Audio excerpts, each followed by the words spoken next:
And we're live! It's time for the 2023 Mid-Ohio race. Sorry we have missed the last couple as Alex Palou seems to strengthen his grip on the IndyCar Championship in 2023. It has been some vastly impressive driving from him regardless. Obviously, we did a little bit of that review after Detroit in the week, but we had Road America was a great race unless you drove for Andretti Autosport. And Alex Palou just pulled out an absolutely incredible performance there, didn't he? Dominated. Yeah, didn't really anyone have any answer to what he could do. There was someone chasing him down a little bit stages. Was it Will Power? I'm feeling Will Power. No. Will Power was Detroit. We're getting our races mixed up. For it, you can tell me who came second. It might have been Joseph Newgarden at some stage, but Alex Palou, no, he just seems so good at the moment. But we are in, they're live. We do live, Bow. Good to see you. In terms of, again, apologies for missing out on the last couple of races, but we are here for Mid-Ohio. Go from there. First of all, so I'll probably, on the sadder note, thoughts and prayers are with Dinendo's family, who lost his life at Spa this weekend in the F3. It shows how important safety is and, how good the safety team setting the gold standard in IndyCar is. And it's just really sad that at Spa, they've got to change something because, too many lives have been lost there in recent times and you can't just kind of keep playing with people's lives in that one. But obviously very sad news there. And very glad that Simon Pagenaud from his big crash in practice walked away okay, so he's all good, but he wasn't fit to race, which sees a return of Connor Daly onto the grid, surprisingly. So it'll be interesting to see what he can do in a Meyer-Shank racing car, although considering what Meyer-Shank have been able to do pretty much since Pagenaud's joined the team, I wouldn't be too optimistic about Connor Daly pulling out a surprise performance. But hey, Mr. Winky, good to see you in chat as always. Stephen, I wasn't able to watch qualifying, but I believe you caught most of it. I was coming back to Road America briefly. Yeah, come back to Road America. It was Colton Herta. He led the most laps, but then they mucked up on fuel strategy at the end, so he dropped back. I do remember. And then it was Newgarden who was P2. No. It was painful. Was chasing, but he never had an answer for Palou. No one had an answer for Palou, really. And Newgarden just kind of tucked himself in. But the question will be going in pre this race is, can anyone stop Alex Palou? It really does feel like if 2021 was the season that he announced himself properly on the scene, this is the one where he goes, he's a serious player. As we've discussed before, does that mean that he dominates the series or goes on to Formula One? But, Stephen, qualifying from yesterday, we almost had a surprise pole sitter, didn't we? But I'll let you kind of go over the whole thing as you see one. I didn't really watch it. Grand roll! I missed large parts of it. Well, the parts you did watch. Graham! Grand roll! Had provisional pole as the clock stood at 0. But in came Colton Herta, the villain, the evil young American drummer for a band I can't remember the name of. He's in a punk band. Stole it from Graham. Unbelievable. Greetings from trackside at Mid-Ohio. Don, have a great time at the race. Thanks for still tuning in with us. Really appreciate that as pole sitters on screen going around on his victory lap. No, he'll be hoping to kind of convert. In fairness, have to say, with this pole, we are starting to see Colton Herta again getting back to more the driver we expected. Yeah. And showing the immense amount of talent that he does have and speed in the series. We know anyone from there. Is it Graham Rail or Graham Rail? Who knows? Some may say it's even Graham Rahal, but I don't know if they know. It's the Zibs. You're right, Chip. Well done. Thank you for going for that. Hope Joseph Newgarden wins. Joseph is a great one. Obviously, Indy 500 winner finally this year. Fantastic. He'll be hoping for a win as well. But yes, correct. It is an F1. There are 25 drivers who can stop Palou. But it was more to do with the fact that he's won 3 out of the last 4 races. And some of his performances have been pretty truly dominating. But arguably, would he have won the race if Andretti had just got the fuel strategy right? They pitted him 1 lap earlier than everyone else, and that really big time cost him because he dropped off big time towards the end there. But yeah. Do you want me to go through the Stein grid? Yeah, absolutely. And looks like the rain will hold on. Oh my God, Pagenaud's crash again. That was serious tumbles. That's why he's not racing today. But it was a brake failure, wasn't it? I believe. But again, like we said, IndyCar really sets the gold standard for safety, and it was amazing that Pagenaud was able to walk out of the car with that without any kind of too serious issues. Because that's a proper big crash. Yep. But the car stayed in one piece. It did indeed. And he was able to easily walk away from it, kind of. And look, he's all smiling now. I'll start from the back because I just remembered a moment that I do remember from qualifying. It's the moment that I then switched off qualifying. Pato! So at the back we've got Connor Daly and Santino Ferrucci. Classic. The man can't work Classic with miracles in an AJ Foyt racing car. Out-qualified by rookie Benjamin Pedersen. So Connor Daly, P27, Ferrucci, P26, Pato, P25 after bringing out a red flag in Q1. Disaster. Absolute disaster. He just binned it out of the keyhole, I'm pretty sure. If I remember correctly. Not the keyhole. Yeah. To be fair, this season's kind of a write-off, especially after the 500, I feel. Well, the 500 and Detroit. I think Pato has made too many mistakes this year. He's had, like we said, Colton Herta's season last year very much felt like this, where kind of almost gripped too hard onto it and it just kind of slipped through his fingers. Seems they're starting the race earlier. Yeah, it seems a bit of a weird one starting the race earlier, but there's Scott Dixon's on screen. Obviously, Alex Palou's teammate. Still getting distracted. But yeah, Stephen, grid rundown. Pato, he's just going to have to try and recover and just go for one-off results. Mentally stage himself for another fight next year, because this year it's all from the back. But him being out of the back, you would expect him to make quite a few moves throughout the day. P24's Devin Di Francesco. P23's Benjamin Pedersen. Stingray Rob P22 and Canapino 21 and Calamine P20. These are your guys at the back. No real surprises there other than the main man, Pato.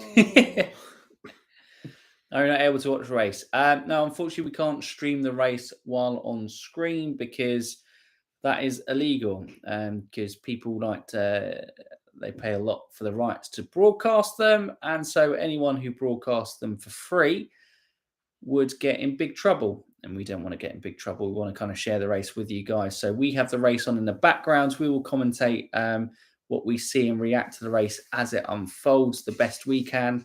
But yes, unfortunately, we cannot show the race. 19-10. Elio Castroneves in 19th. Marcus Ericsson P18. Quite disappointing qualifying from Ericsson. Armstrong. Hunter Ray P17. Renus VK P16. Joseph Newgarden, another disappointment there, P15. Roman Grosjean P14. I think he had a moment in Q2. Rossi P13. Oh, that would have been, sorry. Grosjean would have been Q1. Rossi P13, Malukas P12, Jack Harvey with the resurgence of Rahul Lanigan in P11, and Felix Rosenfist P10.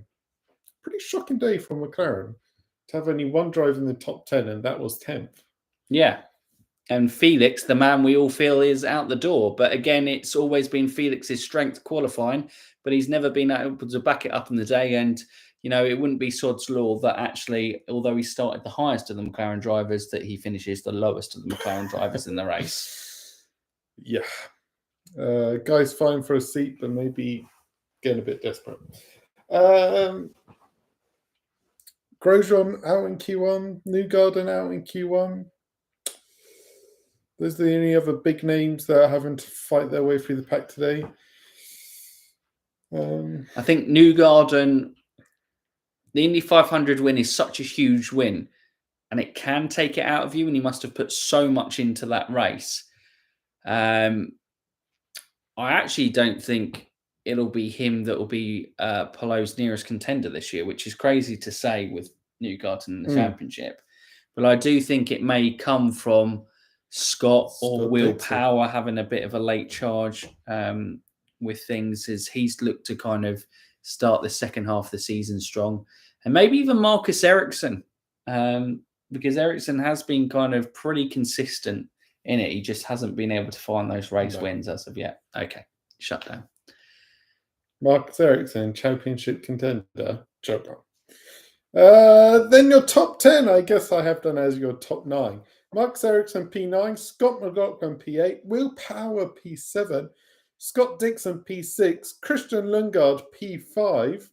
The second Ray Lanigan car there in P5 is crazy. Alex Palou, P4. Cole Kirkwood, P3. And Graham Rahal, the star of qualifying, may be unfair to the pole sitting Colton Herta, but where those Rahal Lanigan cars, they must have done something. Development has come. It is absolute. No. It's not a knock on Colton Herta saying that he wasn't the star qualifying. Again, we know what Colton can do. We know that Colton is capable of putting fast laps. How awful, and it has been an awful season for Rahal Lanigan. A reminder that one of their cars got bumped on bump day from the Indy 500, and it was a shootout that Jack Harvey produced one of the greatest qualifying performances in the Indy 500 to make his place there.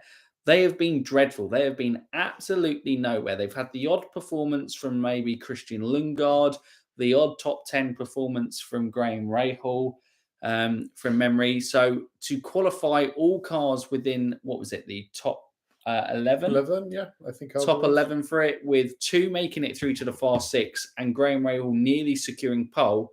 That's a sensational day for Rahal Lanigan. They are now getting more into the kind of Midwest. Obviously, Hy-Vee is their big sponsor. Maybe they just really needed to step it up to keep Hy-Vee. I mean, obviously they wanted to step it up personally, but sponsors bring in money. You don't want to be going into your prime kind of counties where your kind of sponsors going to be visible and wanting a strong performance and to be at the back of the field. So yeah, really stepping up their game. Getting ready for Iowa coming soon is really important for Rahal Lanigan Racing. But yeah, it's Palou again is lurking there. Top 5 in qualifying. Probably win the race, but well, it'll probably win the race. You know who also is having a fantastic season, but hasn't necessarily had little bits of luck. He's been unlucky with how it's been less his era and more other people's era. But I would say Kyle Kirkwood. Yeah. He's having a great season, qualified P3 as well, just, behind his teammate Colton Herta but he's had a lot of I feel like he's had a lot of qualifying performances getting into the fast 6. Be interesting to see what the stat is. But yeah, it's really kind of fascinating to see him kick on and develop this season. And Grosjean, is he going to have a crisis? Is he just going to fall away after, the errors? He's having a bit of a season like Pato. Him and Pato have had kind of like mirror seasons, really. Yeah. In terms of they got so close, and now mentally they're looking like they're slightly damaged. Absolutely. Slightly damaged from there. But great seeing Chadwick. Commander Claw, great to see you as well. Stingray needs to go back to NXT. He's not had the strongest of seasons, but I guess it is difficult because Malukas is a very strong guy within that Delcoin Racing. That's news. Malukas has said he's not going to be with Delcoin next year. So that means he's going to be with Chip Ganassi Racing. He just said something on the lines that it hasn't worked out that I wanted it to work out, or something like that. He's going to be with Chip Ganassi Racing next year. Because Alex Palou's leaving, isn't he? True. So there you go. There we go. We always thought Malukas would end up in a top team. That's the seat that's going to be available. Bang, sorted. He would not leave that team unless he had something secure on the table. So I'm pretty sure Chip has secured that. Alex Palou and Chip Ganassi go out on a high. And Malukas, hey, if he goes into that 10 car, there's no kind of question that, maybe he could get close to the level of performances of what Alex Palou's getting out of the car, because I do rate Malukas very highly. And okay, keeping Palou at bay today will be a tall order. Always is. Yeah. NBC broadcaster showing crash highlights. You missed Spicy Wheel Power last race. We did. No, we watched the race. We did watch it. But yeah, that was old school Will Power. Flipping the bird at Scott Dixon and going after him. That was hilarious. Hello, Palou! Hello! Scott who is... Remind me of the points in the championship. What's our top 5 in the championship? Obviously, Palou took, what was it, about an 83-point lead after thing. Is Marcus Ericsson his closest competitor? No, I want to say it is. It is. Jeez, it is. Ericsson's 74 points off. Newgarden's 81 points. And Pato is still there with 98 points in P4. There's Scott Dixon joint with Pato. P5. Yeah, it's just come up on screen. It's a tall order. Yeah, those guys behind him are basically asking for Alex Palou to have a couple of really bad races. But if Alex Palou is to have a couple of really bad races, he's either one going to have to be taken out, and not kind of advocating for anyone to do that, but it is obviously in racing, it can happen.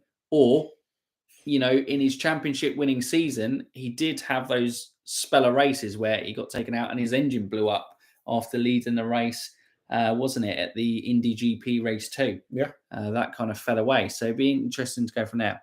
Chip, you hit the nail on the head. How you doing, Joe? How you doing? You all right? Whoa. We're just going to see a stat that Alex Palou's got the 3rd best stats for his first 55 career stats. Crazy. You said ILOT to 10 possibly. Yeah, potentially, Chip. Potentially. But there could be 2 seats at Chip Ganassi if he decides he wants to part ways with Marcus Ericsson. We did say that, but it would be tricky considering how close he was to winning a second one. But I think actually you could maybe see Marcus Ericsson angling for a move, because he doesn't feel like he should be, because he's not a paid for seat, is he? He has to bring his sponsorship money. And he doesn't have a backup car. Because obviously we had that weekend at Road America that both Palou and Dixon needed to use their backup cars. Go from there. Just seen highlight Scott McLaughlin having a bit of a mixed season. I think Penske as a whole are probably having a mixed season. Obviously, they've had the high of the Indy 500s, but it's been highs and lows definitely for the drivers in the rest of the season. But like inconsistency as always. Question: Ericsson worthy of being paid to drive? Open to the floor. You got to say his former Indy 5. It's difficult. He's a 500 winner, and that's the only. He's a 500 winner, and he's come close to winning the 500. The right guy won the 500, in my opinion, on there. But Ericsson did, drive close and got very close to doing it again. But he is also in what has been the best 500 team since the aero screen has come in. Yeah. Scott Dixon, the year he won, Scott Dixon probably should have won without speeding in the pit lane. Shoulda, coulda, woulda. But I mean, there's circumstance. He hasn't dominated the 500, but very rare people do. He does it. He puts himself in a position, so that can't be knocked. But he is also in a fantastic car to do that. He's second in the championship. He led a large part of the championship last year. I don't know. It's tricky because Ganassi, like I said, have had, not just at the 500, the best package overall. So it's difficult to gauge where Marcus Ericsson is. Is he consistent enough in that car? Dixon and Palou are still more consistent than him. I'd say he's consistently good average. Yeah. There's nothing special about Ericsson that you have with other top drivers like Pato, Palou, Dixon, Power, Newgarden. Scotty Mack looks like he's got it. I've missed a bunch of drivers. He lacks that kind of special factor. And that's what stops me thinking he should be a paid driver. He does. In fairness to him, though, he does have that Scott Dixon ability where he is a master of navigating races, staying out of trouble. I know one of his most famous wins is when he ballooned up the back of Sebastian Bourdais' car. Let's not bring up that Nashville. But he does have a very good way of navigating through the field. Ericsson's a talented driver. Should he be paid? Like you said, it's a tricky one because there's a lot of talented drivers on the grid. He has that talented... Yeah, he's got that consistency and staying out of trouble, but he doesn't have as much as Dixon or Palou level. Interesting one. I don't know, actually, if Grosjean's contract is up this season. And if it is, should Andretti renew it?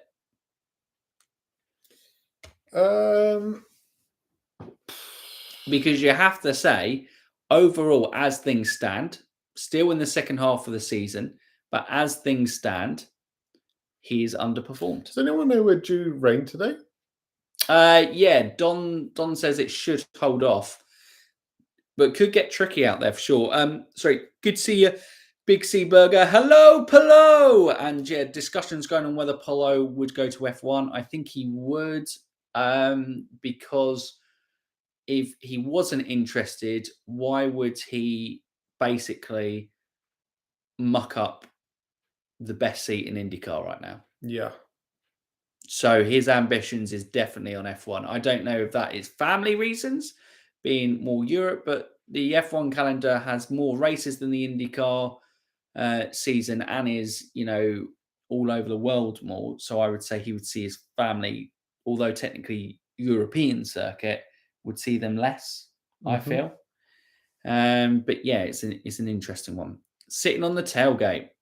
Good to see, Don. I'll expect live updates from him. Pinnacle, Schmickel, IndyCar is better. We agree. IndyCar, it's whatever your personal preference is. I think they're both great aspects of racing, but the competition in F1, as Will Power put it, is a joke right now. It's a joke.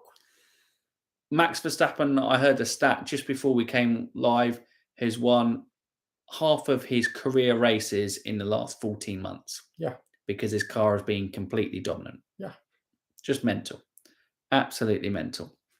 Go from there. Looks like it's going to bucket down the way these clouds are looking. It does. That's what I was asking about weather, because those look nasty. If it does bucket down, could be very interesting. Very interesting. I'd love to see that. I'd love to see Max take a trip around the circuit in IndyCar. I think Max would love to take a trip around IndyCar. And I'll be honest with you, if F1 doesn't sort out the competition, we very well could see Max Verstappen join IndyCar. Yeah. When's his contract? I think 2025, isn't it? That it runs out. Is it 5 or is it 7? One of them. I'm not sure. Round then. Absolutely. You watch both for different reasons. Absolutely. I think that's what a lot of people do. I think I attempt to stay awake for F1. But let's not bash F1 too much in terms of it. The cars and everything are absolutely incredible, and they do know how to put on a show. so to speak, and it has become more of an entertainment. But as a sporting, in terms of competitive, it's a bit like in football where you have one league teams because one team has so much more money than everyone else. I know that technically budget cuts do have that. We went from F1 and only talk about football. This is Indy Fanatics. We're at IndyCar! Ohio. It is about to start. Yes, Come Max would on. race ovals. I'm pretty sure he would. As long as the race doesn't evolve into 2015 Indy GP of New Orleans. Yeah, that would be great. Stick with top IndyCar versus stuck in the back of F1 like Hassel Williams. Absolutely. Let's go from there. What happened in 2015 New Orleans? I believe it was a chaotic rain race. But someone will have to let us know in chat for sure. We have, though. We are just about to kind of bunch up. I think we're getting ready to start the race. Colton Herta is going to kind of send us to the green flag. I think we're going to go through one more time. No. We are bunching up. I'm pretty sure we are going to go to green. That's the start-finish line, isn't it? Yeah, it seems a little bit earlier to be bunching up for some reason. Where did they start? Have they changed the starting procedure? Well, they look like going to start on the back straight. Brian Herta, Bobby Rahal, 1998 Long Beach front row. That was the last time you had a Herta and a Rahal on the front row. Anyway, Colton Herta is going to lead us to green. He is Graham Rahal itching right beside him. Teammate of Colton Herta right behind him, Cole Kirkwood. And then championship leader Alex Palou is in those front two rows as well. What's it going to be at the start of the race here in mid-Ohio? Who is going to take lead? Rahal is even itching himself in front of him. There we go. And it's green. Colton Herta gets a great start. Rahal's having a look, though. Palou's sending it on the outside of Rahal, but can't get past. Dixon holding positions. Lundgaard getting a little bit squirrely there. I think Dixon's made that position on them. But Lundgaard's fighting. It's wheel to wheel there. He's got the inside line. He takes position. Exit's over. And who is it? Felix Rosenqvist is in damage in the race. And that's not necessarily his fault. But what I'm saying is something always goes wrong for Felix Rosenqvist in a race. But that's going to be a yellow. That's going to be a caution. And we're going to restart for sure after that. It looked a pretty tidy one. But Marcus Ericsson, the last time we saw him going over the top of the car, he won the race. Can he win today? Wow. Ericsson looked like he survived. Oh, no. King of the Swedes. Ericsson did not survive. The Swedes are out. No, he kept it going. He must have just not, I guess. There's going to be a Viking Rumble. Yellow. Let's go through a first lap one race, please. I know we have had a lot of cautions recently, haven't we? But yeah, geez. I imagine Ericsson's car's okay. That's on Felix. Is it? Does he cut him up? I'm pretty sure he loses on the outside and then tags Ericsson, right? I thought Ericsson just goes in too hot. What? Still frames? What? Empty track. The camera pans and no one's there. Let's look at this. It's a magic trick. No, it is Ericsson, yeah. Well, Ericsson goes in too hot, but Felix does turn in on him. Right? He maybe doesn't leave enough room. And we've seen that quite a bit from Felix this season. I think Rosenqvist said his suspension is broken. Oh, that's game over. Look, I think we've seen this a bit. He does lose it a little bit, but yeah, I think that's first Ericsson. Contact is Ericsson, then Felix. Yeah, I think Ericsson's just gone too hot into it, and then once that contact's been made, yeah, it's not great. Don't mess with the Swede. Williams got some extra dough. Did the FIA charge their cost cap allowance? No idea. Rosenqvist. No! Again, this feels like Felix Rosenqvist's farewell tour to IndyCar. I said it as a joke at the start of the race, where I said I wouldn't be surprised if Felix Rosenqvist, qualifying the highest in McLaren, actually finished the last place. Well, he's now a lap down. I very much feel like that's going to be the case unless one of the other two retire. I feel for Felix because there's talent there, and we've spoken about it before. But a bit like with Marcus Ericsson, you have to be really good in this series. We've seen Alex Palou raise that level. We've seen Joseph Newgarden. Yes, both of them actually did fantastic in the Indy Ericsson's 500. got suspension issues. I'm not surprised. He's not going to restart. Are they going to restart? Or He's, are they going to? He's gone over the top of the car. I'm not surprised. I guess they're going to let him drive on back. A serious note, it's going to suck if Felix loses his drive. It does, but you've got Callum Eilert knocking on the door for a drive higher up the grid. Malukas has now announced that he won't be with Dale Coyne Racing next season. Could that be with Arrow McLaren if it isn't with Chip Ganassi? They should not have let him go. Can he make it on the lap? I have no idea, but that car is definitely going to be retired. Felix, it's okay. In other news, I don't know why they ever just wheeled that off at an exit point there, because that car's gone. Felix is a class act. I can definitely see him jumping onto the IMSA circuit, maybe even IMSA for the Chip Ganassi team, to be fair. So, yeah, jeez. Yeah. Woo! Bouncy, bouncy, bouncy. But, yeah, not great for both, and not great for Alex Palou's nearest challenger in the championship. That's certainly not what he needed from today's race. He's never a challenger. Come on now. I know, but technically, theoretically, in the points, we have to discuss him as a challenger, seeing as he's only 2 from there. But yeah, what if you don't want to do long races all the time, though? Yeah, but I think these guys do quite like the endurance racing when they get in it. And it is long races in that you've got to be at the track. Okay, I thought he was just going to go straight into the wall. A long time. But obviously, in the endurance races, you are either only doing like 1 or 2 stints, aren't you?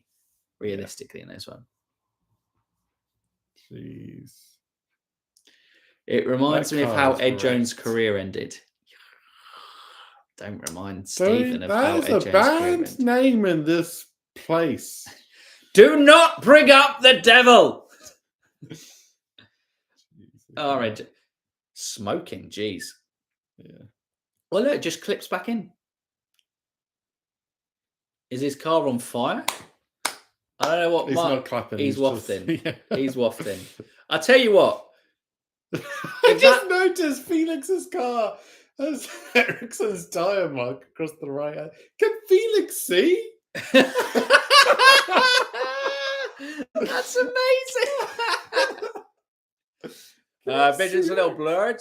Yeah, just got a tyre mark in it. In all seriousness, is that safe? Does someone need to clean that? Because does he need to come in the pits with that? Because surely he can't see through that rubber. Is it just me, or is the whole thing indented in? The nose, yeah, it's got a big mark, hasn't it? It's all crushed in, or is that meant to be like that? I don't know. Yeah, I think that's definitely crushed in. It feels like it's gone down. That isn't an aerodynamic choice. That it landed on the nose of the car, didn't it? Honestly, what razor blade to scrape it off? They're confused with what's going on. The wafting from Ericsson has stopped. Is Ericsson actually still in the car? He is in the car still, but is it starting to rain out? No idea. It does look a little just mud. Yeah, there we go. To take the strip off. There we go. That should do it. And they're probably trying to have a look and see what's going on. Is that an early pit stop from Simon Pagenaud? That's definitely from Pedersen. Or is that Elio Castro-Neves? It's Connor, isn't it? I think it's Connor. Did I say Well, Simon no, Pagenaud? yeah. No, that's Alpine. I did look a little bit. Felix, back in. Thanks, Don. They have tear-offs. They do indeed. But yeah, geez. I wonder how far in advance, like, Don is ahead of us seeing it live. I wonder what the delay is to our coverage of the race. Just a random thought. Anyway, Colton Herta still has led 5 laps of this race. Dominating. Yeah, absolutely. From flag to current position in race. Look at that. Tear off. Takes it just clean off. Amazing. Yeah. Beautiful. Indeed. Although, No one's fixing that nose, though. even if it was a halo there. And jeez. Ericsson's out. I think that is Ericsson out. He'll come back later. Anyway, it looks like we're about to kind of get started and actually see some racing on track again, rather than talking to Swedes. It's Colton Herta taking us to green, and he has flown out of the blocks there. Graham Rahal, no answer. Carl Kirkwood's maybe going to have a look round into the keyhole. He's had a good start there.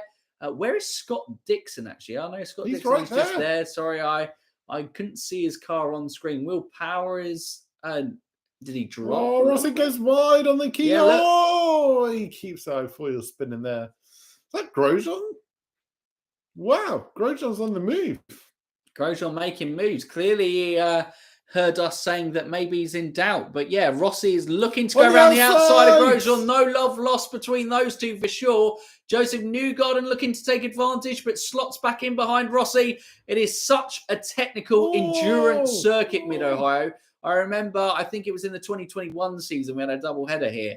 And the second day, they were just all knackered because it's just such a technical circuit through here. Again, a bit like Barber, it's not necessarily renowned for loads of overtaking spots, but you've got to nail it technically. And, you know, when you see that gap, you've really got to take it here. And you can fall back quite a few ones if you don't make them.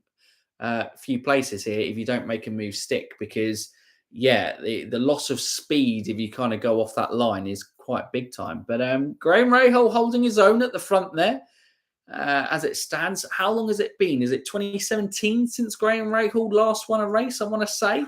So he's certainly got his best chance today starting on the front row. But no dramas on the restart. Everyone's had a clean start. Graham is starting to look on the back. He's certainly hanging with Colton here. But yeah, in from there. Good one back. Why does my phone have to lose service now? Sorry, Big C. No. Top 6, all Honda. Yeah, actually. Yeah, return of the Honda for sure. Only 2 Hondas in the top 10. 2 Chevys. Yeah, I was imagining that's what it was, Chip. Harvey up to P10? I guess that's because of Ericsson and Felix. Yeah, I imagine so. Felix started behind, didn't he? Awards up to 20. Ferrucci's up to 23. Incredible. And ahead of teammate Pedersen now. But also Pedersen and Daly pitted, so I guess that's probably why. Yeah. Before I get to from there. Scott Dixon... again, couldn't make that move stick on Lundgaard, and Lundgaard's kind of looking quite comfortable through there. Kirkwood has dropped a little bit from the front pack. Is that Pato? Looks like Pato's made a move. Stingray Rob was maybe seeing if he could have a look as well, but Ilot's managed to defend that slot there, so no overtakes. This is really the kind of heavy overtaking zones. There's a heavy rundown where they make that move on the inside. Ilot made his move, and Stingray Rob has gone brave on the outside, and what a move! NXT, my arse. Stick him in IndyCar still. But no, great move from Stingray Rob there. Is that Stingray, or is that Ilot on Canapino? No, that's Stingray. 51 car is Stingray. Stingray, okay. In the Dell Coin Rick Ware racing car. As it goes, Alex Palou just kind of minding his own business at the moment, not making too many moves. Who is that? Malukas or McLaughlin? Malukas is pretty much from the restart. Looked like he's been all over the back of McLaughlin. He's made his move now, and he does get past. Just trying to see. Yep, it looks like McLaughlin is on the black primary, so he is at threat in this early stint where Malukas was on the quicker sticker reds, which are the alternate tyres on there. Hunter Ray and VK in the top 15 as it stands from there. Joseph Newgarden hasn't really made the gains that he probably would have hoped for. I'm guessing, as quite a lot have started on the sticker reds, as usual, that the black primaries are going to be the race tyre. Yeah. And the sticker reds are just to kind of get the stint out the way. But McLaughlin will come strong later on to the stint. He's just got to hang on as much as he can in these opening few laps with the sticker red tyres. I presume these cooler conditions probably suit the red tyre a bit more, right? It shouldn't fall away for sure. Pato is carving through the field. Don, obviously watching there at track, he must have made a few more moves. We haven't been able to see them on the live coverage, but that's good to hear for Stephen for sure. I was going to say Rahal did drop off a little bit. He kind of has, but only by like 0.3 of a second. He's just kind of managing that gap. Obviously, if you're not going to overtake, you don't want to be too close. Here we go. We do see the man himself. Pato is making moves, gets past Helio Castro Neves on track now. Not sure where that places him. Hopefully, that should give us an idea when the timing boards go up. Yeah, Pato's all the way up into P17. Did he start P25? I wanted to say from there. So, yeah, next in his sights is Chip Ganassi's Marcus Armstrong, who did very well, actually, at Road America, but fell away at the end. Not as much as Roman Grosjean, who just struggled to keep the car on track at Road America. But yes, not a good return for Marcus Ericsson so far. And the way Pato is going, you can imagine that he's probably going to make light work of the Chip Ganassi rookie and get past him very soon. Most probably, and the field's all bunched up. So the world is Pato's oyster, as no one is currently checking out. As Rail's bringing that gap down again. It's back down to 0.3. It was up to 0.6, back down to under 0.3. Is Rail making a charge? I'll be honest with you. I think what we're probably going to see with Graham is he's just going to manage this gap during the first stint, and he's going to try and beat Colton on pit row. I think that's where they're going to try and beat Colton today.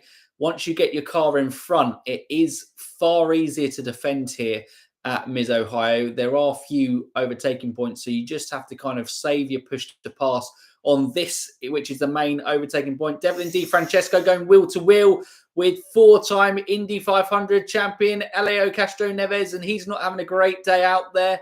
His teammate Simon Pagenaud, obviously, we know, being replaced in the car by Connor Daly today after his big crash in practice. But yeah, we're on with Pato Ward. He's the big mover in the field at the moment. The action, we did say that we thought he would make light work of Marcus Armstrong. He is all over the back of him. So I imagine a move is coming. He's coming up to the main overtaking slot. He's got good exits.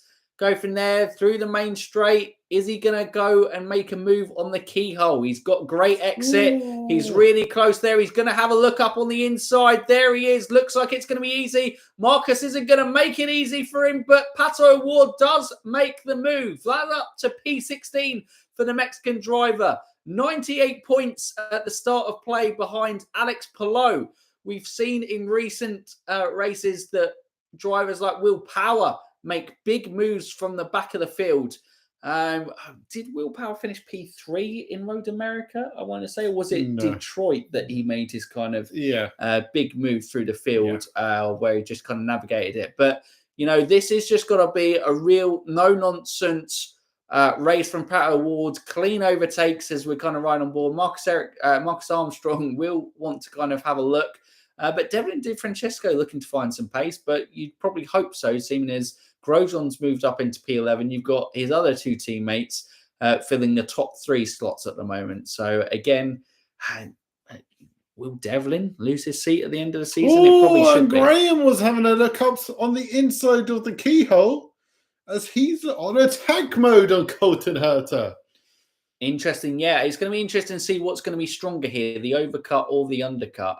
But yeah, Rahal probably will go for an undercut, especially on tracks like Mid-Ohio. The in-laps and out-laps are really big moments in races, and your kind of window where you have clean air and also where you get put in track for clean air on those fresh tyres to make sure you maximize it. Really, really important. This is Alex. That is Felix Rosenqvist at the back of the field. Looks like he's got up with a gap, trying to see if he can make a move on Benjamin Pedersen. Here he goes, Felix Rosenqvist. It is a risky move, but he has made it stick. I think, you know, that as we're seeing from Pato, who's now moved up into P15, he is now into the top 15 on it. That Aaron McLaren in his hands, at least, is looking a very quick car, although Alexander Rossi hasn't gone from there. Marcus Ericsson looking the frustrated character behind the sunglasses. I think, yeah, he just wasn't able to kind of get it close. I just don't think Ericsson was making the corner. His car was ahead. No, Felix's car was ahead. So I would say, I don't know whose corner it was, but if anything, it was a racing incident. But if any more at fault, it would be Marcus Ericsson. He's the one that initiated. Absolutely. Interesting to see what that interview. He said, if anyone's watching with the sound, Pato looks like Zanardi today. Absolutely. Cutting through the field. Get in, Felix. Glad. Yeah, happy for Felix's mood, Jason. It does feel kind of unlucky for him that he just is involved in incidents and he just never seems to capitalize on the pace that he shows in qualifying. I run hot and cold with Graham, but sure seems to have pace today.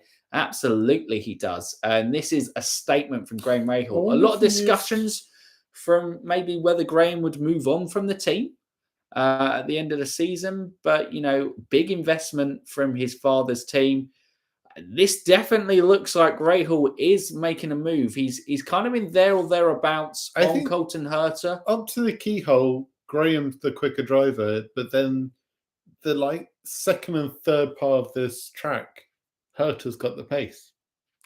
And unfortunately, those are the main overtaking slots. And if you can have the pace and better exits out of those corners, it's very easy to kind of keep the driver behind. But if you had Graham, if he does get ahead in the pit window, it's going to be, you know, tricky for Colton Herta to get past as well. But we know from Colton Herta's IndyCar career so far, he certainly isn't opposed to a bold move or not. So it's going to be interesting to see how this battle plays out. But if any have checked out, as is usual in the early stages of an IndyCar race, the front two, whoever kind of it aims to be, do tend to check out a little bit, and third place kind of bides its time, which is Cole Kirkwood at the moment. I wonder if he's quite happy just sitting with the fuel numbers. Alex Palou's quite happy sitting behind there as well. It's generally, we're probably not going to see any too many moves until maybe we get a later caution or we get to the first kind of pit window and we start to see where teams and drivers are going to differ on strategy. From there, think how much more Graham weighs compared to Colton. Absolutely, it could add up over a race. It genuinely could. Joking aside, obviously that does play a part in fuel consumption. So yeah, it's going to be interesting to see where it goes. Graham just needs to stay patient and wait for the pit cycle. Absolutely, and in fairness, the last time Graham Rahal was in a position like this was at Portland, I believe. And was it 2022 or 21? Yeah. I want to say that it was Portland 21 when he was in the red total car. He drove very well. It was just, it was 2021 because Palou had been on pole, got involved in an incident at the start, and then drove from the back to the front because the cycles just worked in his favour. But Graham, when he gets up the front of the field, for a driver, with no offence to him, who doesn't drive up the top of the field very often. Oh, and Patter's making a move on the outside of the keyhole. He got him. Does he get the switchback? Will he have the runoff down on the back straight? Who's going to by zone? Palou on Kirkwood? So it's Palou on Kirkwood, championship leader here against Andretti, first seasoner. The young American driver is not going to make life easy here for Alex Palou.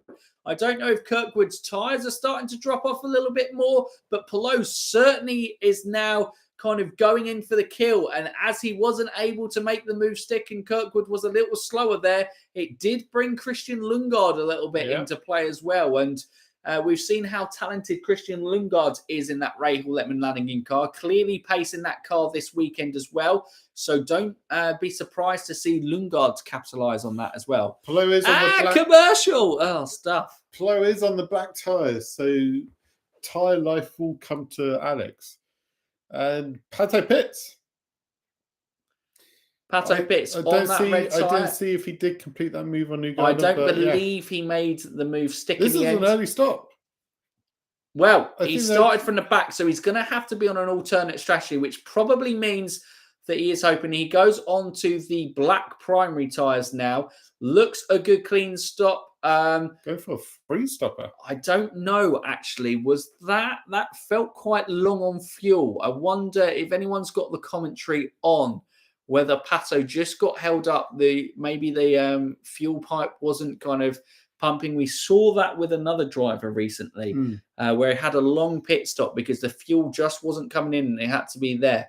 I don't know. My gut instinct there for me was it felt quite long in the pits for Pato on that one. But it may just be that he's looking to go super long on this next stint and go from there. Palou has 35 seconds more of push to pass than Kyle. Wow, that is a lot, even at this stage of the race. We know what you all need during a great battle. A chairman commercial, absolutely. Nice.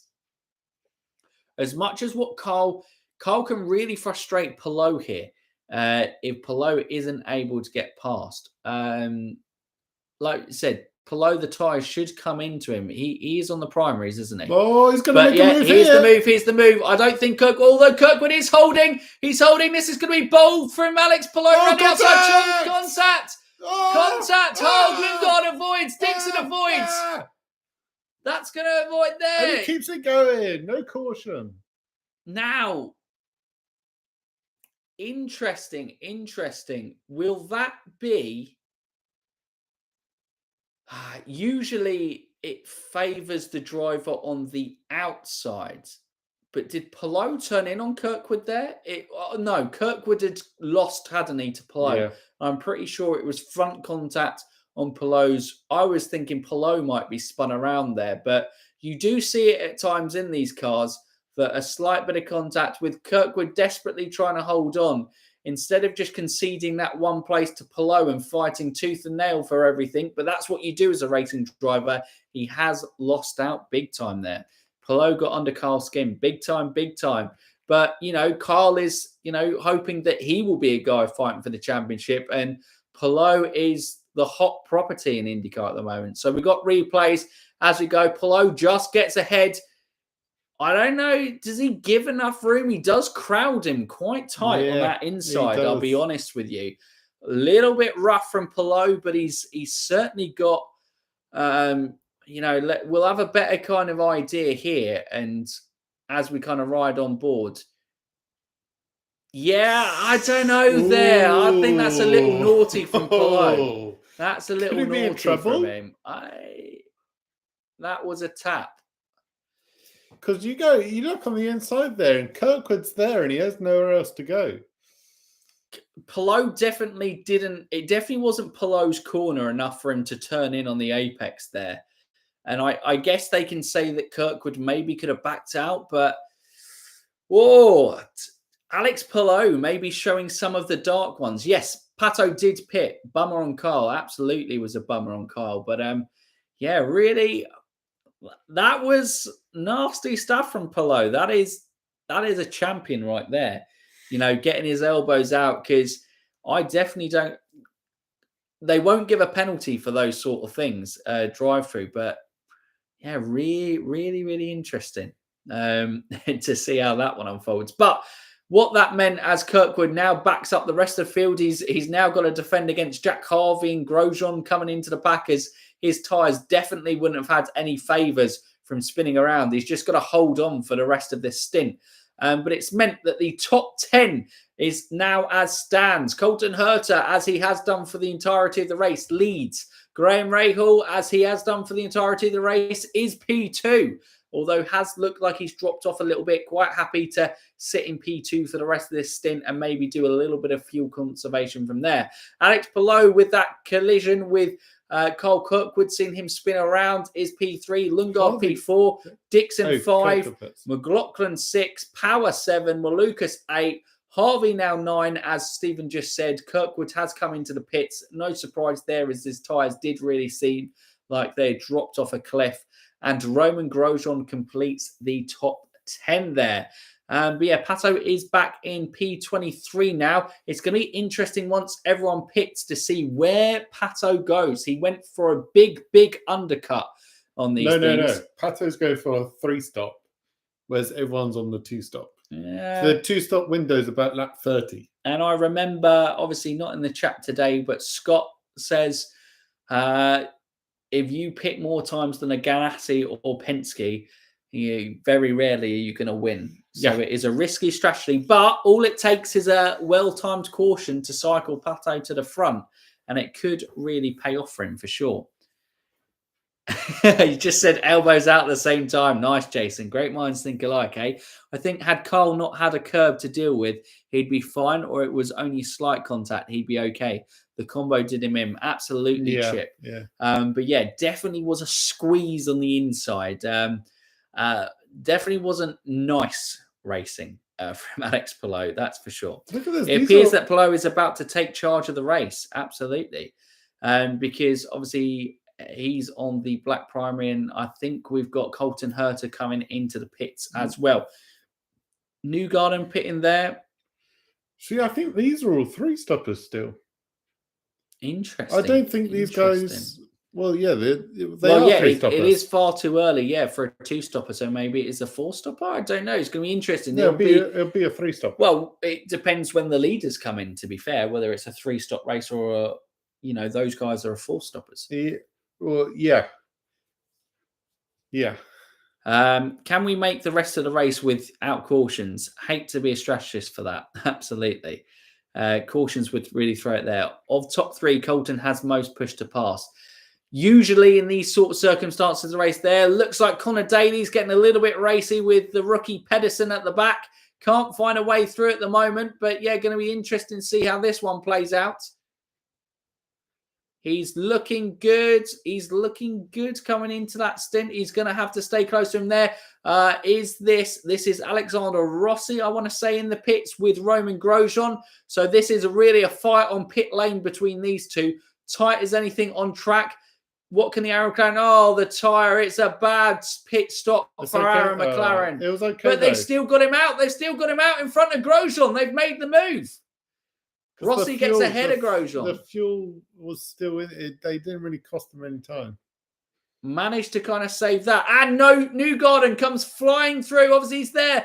And also, you've got Cole Kirkwood coming flying through. So Grosjean misses out to his teammate and out to Team Penske's Joseph Newgarden. Also looks like he misses out to Rinus VeeKay as well. Really kind of bad pit exit for Roman Grosjean there. Alexander Rossi's holding on, but looks like Joseph Newgarden's going to get the run. Rossi pushing him wide, going tight. We've already seen 2 cars go there. Too much.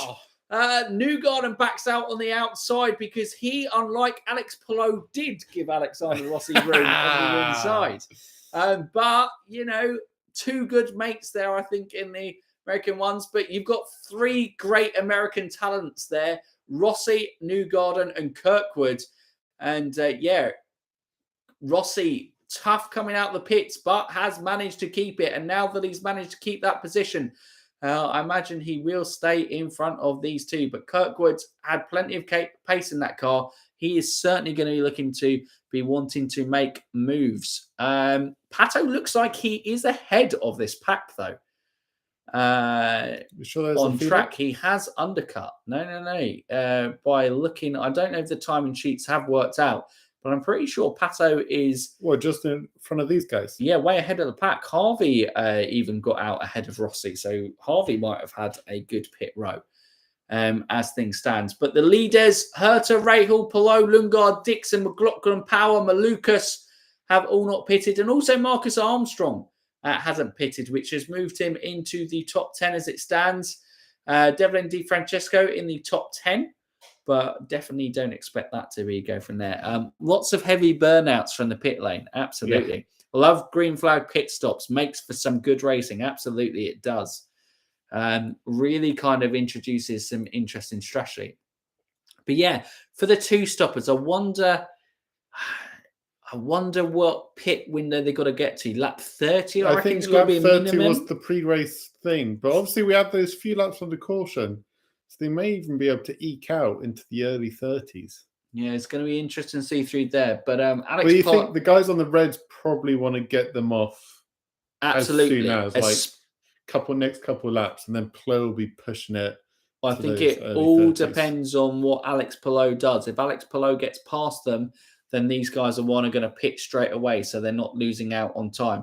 But, whoa, Alex Palou looks like he really has a lunge there, and he's going to get close on Graham Rahal. I don't know if that was a bad exit from Graham Rahal or whether Alex Palou was just really going late on the brakes there, but he saw a gap and almost kind of lunged into it. But yeah, it's going to be interesting. Maybe the tyres are starting to go away on these alternate sticker reds for the front two. Like we said, Alex Palou started on the primaries.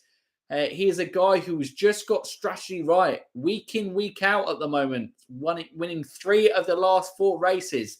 And he's got to be favourite to make it 4 out of the last 5 races if he continues his strong performance as he is. He made light work of catching up with his front two, but these front two will be looking to kind of keep Palou back as long as possible to kind of make sure he doesn't see too much benefit from being on those black primary tyres. But yeah, Lundgaard and Dixon holding McLaughlin and Power. They've kind of stuck hitting their fuel numbers, just making sure that they kind of stay on the 2-stop strategy as we go. Herta is in. Herta is in is what it goes. Yep, we've just seen it on track. Again, Palou takes a really kind of tight line to the apex there, which gets him really close to Graham Rahal. But Graham Rahal has decided to stay out. So this is going to be the difference between the undercut and the overcut. Graham Rahal's got to have a really great outlap because you imagine he's going to dive into pit row and react to Colton Herta after this. Is it going to be a clean pit stop for the Andretti Autosport team? Fuel looks good. Tyres look good on that one. Yep, that looks a clean stop. So it's been a clean stop from Colton Herta. Now it's all down to the outlap. Looks like Graham's going to keep Alex Palou behind him as well as we're going through the kind of final stages through that technical section of the track. I don't know if it's even brought Lundgaard and Dixon a little bit closer with Palou not being able to make it past Graham Rahal. But I would imagine as he comes through these last few corners, we are going to see Graham Rahal dive for pit row. Interesting. Let's see where he comes. He's doing fantastic at the moment. A little bit of slide there, lateral movement for sure. Yeah, this is his crew. There we go. There's Graham Rahal's crew. How well has he done? Is the in-lap going to be enough? How good is Colton Herta's outlap? Alex Palou, for the first time today, takes the lead of this race, and he will continue out as he is on those black primaries. So his first stint will go deeper. It's just when he goes onto the sticker reds, how much it's going to hurt. He will be hoping for like a caution stint on those so that he can get those sticker reds off as soon as possible. But yeah, it's going to be interesting. Looks a good pit stop. Colton Herta is coming through the last corner there. Graham Rahal is. I think Graham Rahal might be out first here. Yeah. Look, he's managed to make it stick. Will have the tyres. But he is going to have the tyres. This is going to be good. Oh, he's going to get straight past him here, defending straight up the inside there from Colton Herta. It was a really tight battle on pit row, but Colton Herta just managed to make that outlap, and he must have absolutely nailed it. And there is Pato O'Ward. Pato O'Ward is up there with the front. He's on fresh tyres. Obviously, Rahal is just struggling to keep up, getting those tyres up to temperature. Can Pato be patient? He hasn't been patient this season with moves, but he looks like he's got Graham here. Graham's just going to let Pato go by. So Pato O'Ward, fantastic drive from the Mexican driver so far as things stand. He is on alternative strategy. This isn't technically not really there, but he is there. And Palou's in. Palou only goes 1 extra lap. Interesting on there. How is this going to be? Oh, that is not a great entrance from Palou. So he's lost a little bit of time on there. He is going to go onto the sticker reds for this stint. So this is where it's really going to be interesting to see how he can manage that drop off. The rest of it, once he got into the box, seemed clean, but he has had a mega outlap there. Look. He has gone way. Yeah, Christian Lundgaard is taken into the lead as well. So Alex Palou is flying there, and he has the quickest sticker red tyres. So Alex Palou is going to have to put in some real hot laps. Herta does manage on now kind of those fresh tyres. The kind of up to temperature tyres, makes the move on Lundgaard. Pato O'Ward, is he going to have a look on the inside? Lundgaard does. He uses the double slipstream move to make the move. This is the Pato O'Ward we've come to expect in IndyCar. This is the Pato O'Ward we love to see. making moves, making great, sensible moves on track and showing absolutely lightning speed. But he's flying. Scott Dixon's there on track. Looks like it was a little slow. He's going to go on to the sticker reds as well. Again, went one lap a little bit further like his teammate Alex Palou as he did lead a lap. It looks like Will Power was there as well. We saw the overcut for Palou was really strong. Will it work for Dixon as well? It'd be interesting. Yeah, the overcut is looking really strong. I think Palou's got this in the bag. Palou has got this, but the question is, they're both going to get out ahead of Colton Herta. So that's really interesting. Colton Herta, we've seen Colton and Pato cruise past. Colton cruises past Will Power, but can he get past Scott Dixon? I would be surprised if he isn't able to. But remember, Scott Dixon does have the quicker sticker reds. So it may not be as easy for Colton Herta. Colton Herta is being forced on the outside. Scott Dixon's forcing them. Herta's got plenty of race, but he makes the move before the corner. Great driving there from Colton Herta. Really fantastic. I suppose big loser from these first round of pit stops has to be the man who joined him on the front row, Graham Rahal. He has dropped down to 7th. Alex Palou's in-lap and out-lap must have been incredible because he is gone. Like, Herta's, when the gap comes up, it's going to be at least 2 seconds probably. Pato throwing down hammer. Long way to go, though. I'm going to go fire my McLaren hat. 3 seconds, 3.5 seconds. The gap is out front. It was a great pit window, but yeah, you're bang on right, Stephen. Palou is doing what we've come to expect from him now in races. He is just checking out. He gets in front, and he is just feeling so in tune wherever he goes on this IndyCar calendar. He looks quick. The only thing that looks stopping him now is, driver error, which is very rare from Alex Palou, or someone or the car failing on him, which, very rarely happens in IndyCar as well. I don't know if I've just put a commentator's curse there on Alex Palou, but yeah, you're right. It was a mega outlap and inlap from Alex Palou that's just put him in command of this race as things stand. And he's pushing on those reds. Because he did that longer in the first stint, he doesn't have to go as long in this second stint with the reds like everyone else was pushing to the kind of limit of that 2-stopper. And so it looks like he's taken life out of those tyres early, but he probably doesn't really need to do much conserving in this stint. I wouldn't say so. He pushes it to nearly 5 seconds now. Well, he knows that Herta, Dixon, well, maybe not Dixon because Dixon is using his time on the sticker reds as well. But you know the likes of Herta and are going to come back strong in the later on in the stint. We've also got Pato there, but like we said, Pato is on alternate strategy. He's got one more pit stop than everyone else, but he has made a lot of time here. But unfortunately, it's not enough time as it currently stands. Palou is A. Absolutely. Palou is A. Palou is large and in charge. Pato definitely won't make it on fuel. He pitted way early. Absolutely. Well, we know Pato has just gone for the strategy where he is just going balls to the wall, putting fast lap after fast lap and just dominate through there. But obviously, these guys are on much fresher tyres now. He will be looking at more just conserving P4 in this position rather than probably looking to overtake Scott Dixon ahead of him. Because he's mainly made his moves from that pit stint. He did all his driving prior to everyone else going into the pits. Palou is a machine. He is indeed. Herta has to run him down and stay close. Absolutely. I mean, it's going back to Road America, to be fair. Palou versus Herta, round 2 as we go Boogaloo. out. Great aerial shots from Mid-Ohio. It is an absolutely fantastic track. It is a track. Gorn!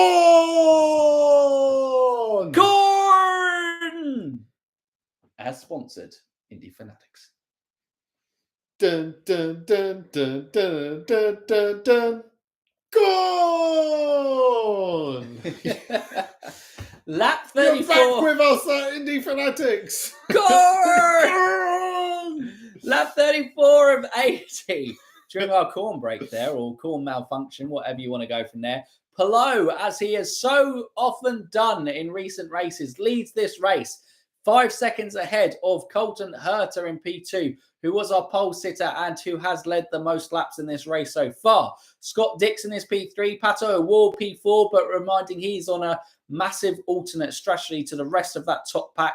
The rest of them are mainly on a 2-stopper. Pato O'Ward, as things currently stand, is on a 3-stopper, but depends. Cautions may fall his way, and which gets him back on strategy with the rest of the field. Will Power is in at P5.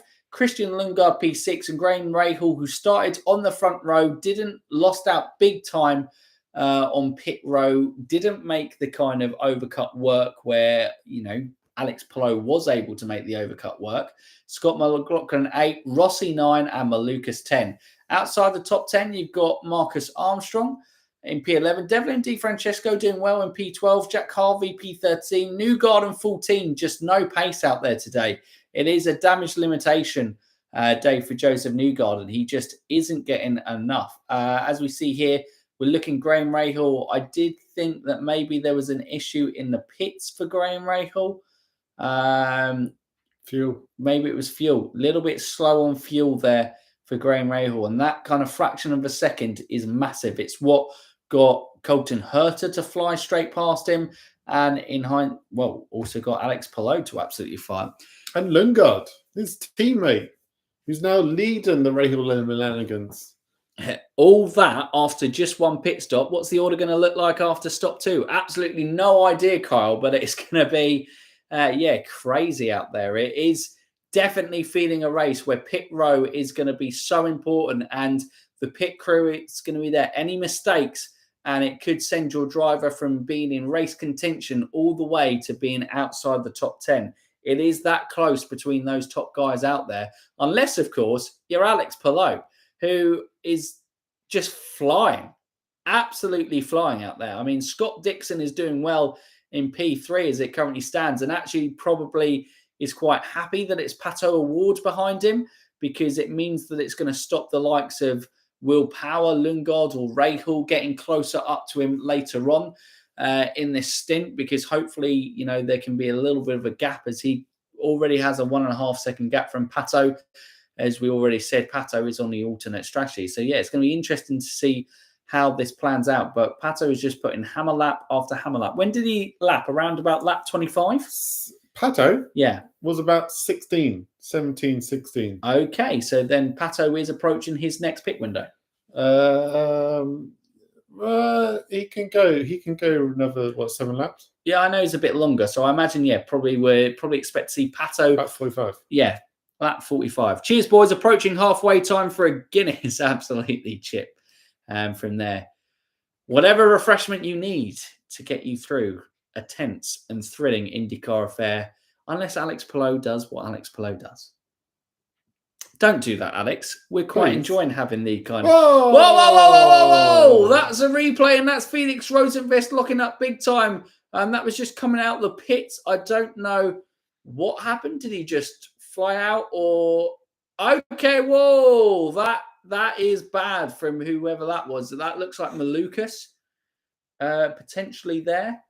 I'd be interested to see if that was checked out, because that's arguably brake checking in front of the driver. Was it Santino Ferrucci? No, it wasn't. But yeah, I would say that was from a Malukas potentially there. It's difficult to go. Ericsson, 35 laps down. It's difficult. To each his own. I still believe. He did take off this race. Last time he took off, we were saying Marcus Ericsson won. So despite being 35 laps down, anything it's can still happen. Winnable. Oh, absolutely. Cool. 28, and we're coming up to the halfway stage of the race. And we thought that Palou might be the man to beat. And as it comes to that halfway point, it is, I know he's on a faster, quicker compound as it currently stands. And Herta definitely can bring that time back later on in the stint. But wow, it is a big one. And obviously we know cautions can bring stuff into play. But Palou in this section of the race is just in a zone. He is hitting every mark. He is hitting every apex. He is getting great traction out of every corner, and he is just nailing it at the moment. No one has any answer to Alex Palou as he comes up on the back of Benjamin Pedersen to put him a lap down. And look who's in third. Absolutely, Scotty Dixon. Scott Dixon, you wouldn't rule. It's Scott Dixon is doing another very Scott Dixon style season, but he's going to have to win some races. Like we've said, Palou's probably already won enough races to win a championship. If he wins many more, it's going to become difficult for those guys to keep up with him. Yeah, at the moment, it's when Palou's going to win the championship, not if Palou's going to win the championship. If he keeps doing stuff like this, I mean, he's just dropping the field again. This is going to be... This is his worst. In theory, strategists would look and this would say this would be his most difficult stint. And it's the stint he's building the gap. Obviously, he'll come back to Herta towards the end of this stint, round in the 50s, lap 50s. The only thing we could maybe possibly say is if Palou's tyres do go, although I imagine he is good at nursing them, we saw the overcut was really, really strong in that first round of pit stops. Yeah. Palou likely is going to have to be the first stoppers through here. How much of that advantage does he purely just lose out from the pit window? Because if he goes all out and has to pit early here, but he's in so much control at the moment. I imagine he's just managing wasn't carrying an 8-second lead in his red tyre stint. Yeah, it's true. I wonder if Alex Palou has signed a secret contract with Red Bull and the way he started to dominate races. True, I know that would be a move. It would be a move because, well, let's be honest. Checo's days may be numbered in that Red Bull seat. I know they often say it is, but I think his performance, especially over the last season and a half, has kind of tended to drop away. It's just embarrassing. There you go. It's just embarrassing. You're in the fastest car and you're not making Q3s for like 4-5 times in a row. There could be a seat that Palou could sneak in. Yeah, absolutely. But I'm going to put it to the chat, to the floor, so to speak. Have we seen the domination that Palou has had in this, stint of 5 races? Have we seen a more dominant driver in IndyCar? Because, I mean, obviously, we've only been watching every race since 2020. But I don't know. I haven't even heard of guys dominating. Obviously, the championship's gone to the last race in every season in those. I haven't heard of guys dominating races like Palou does. And also, just getting win after win after win after win. It's great. What era?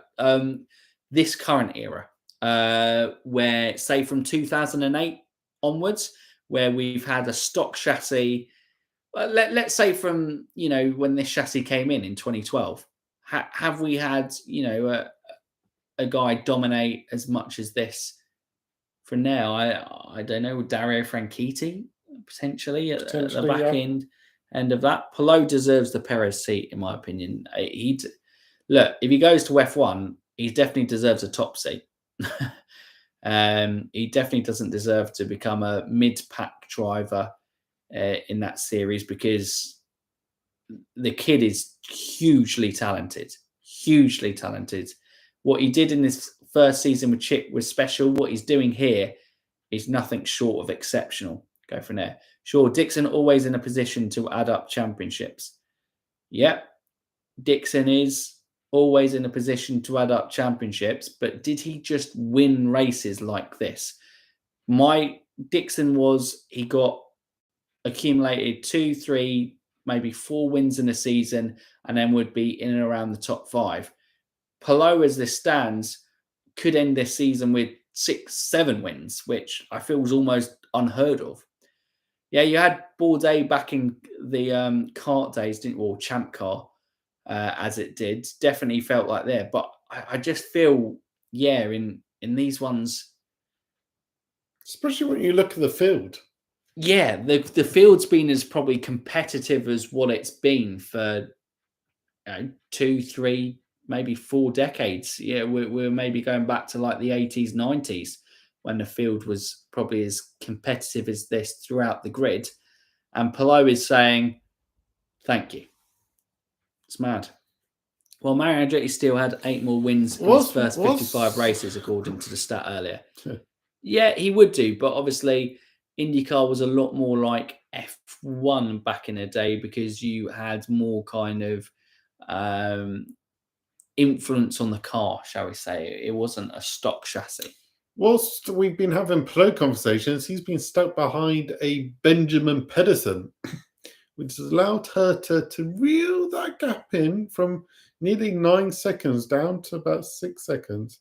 As Pato makes stop number 2 on, we called it, at lap 44.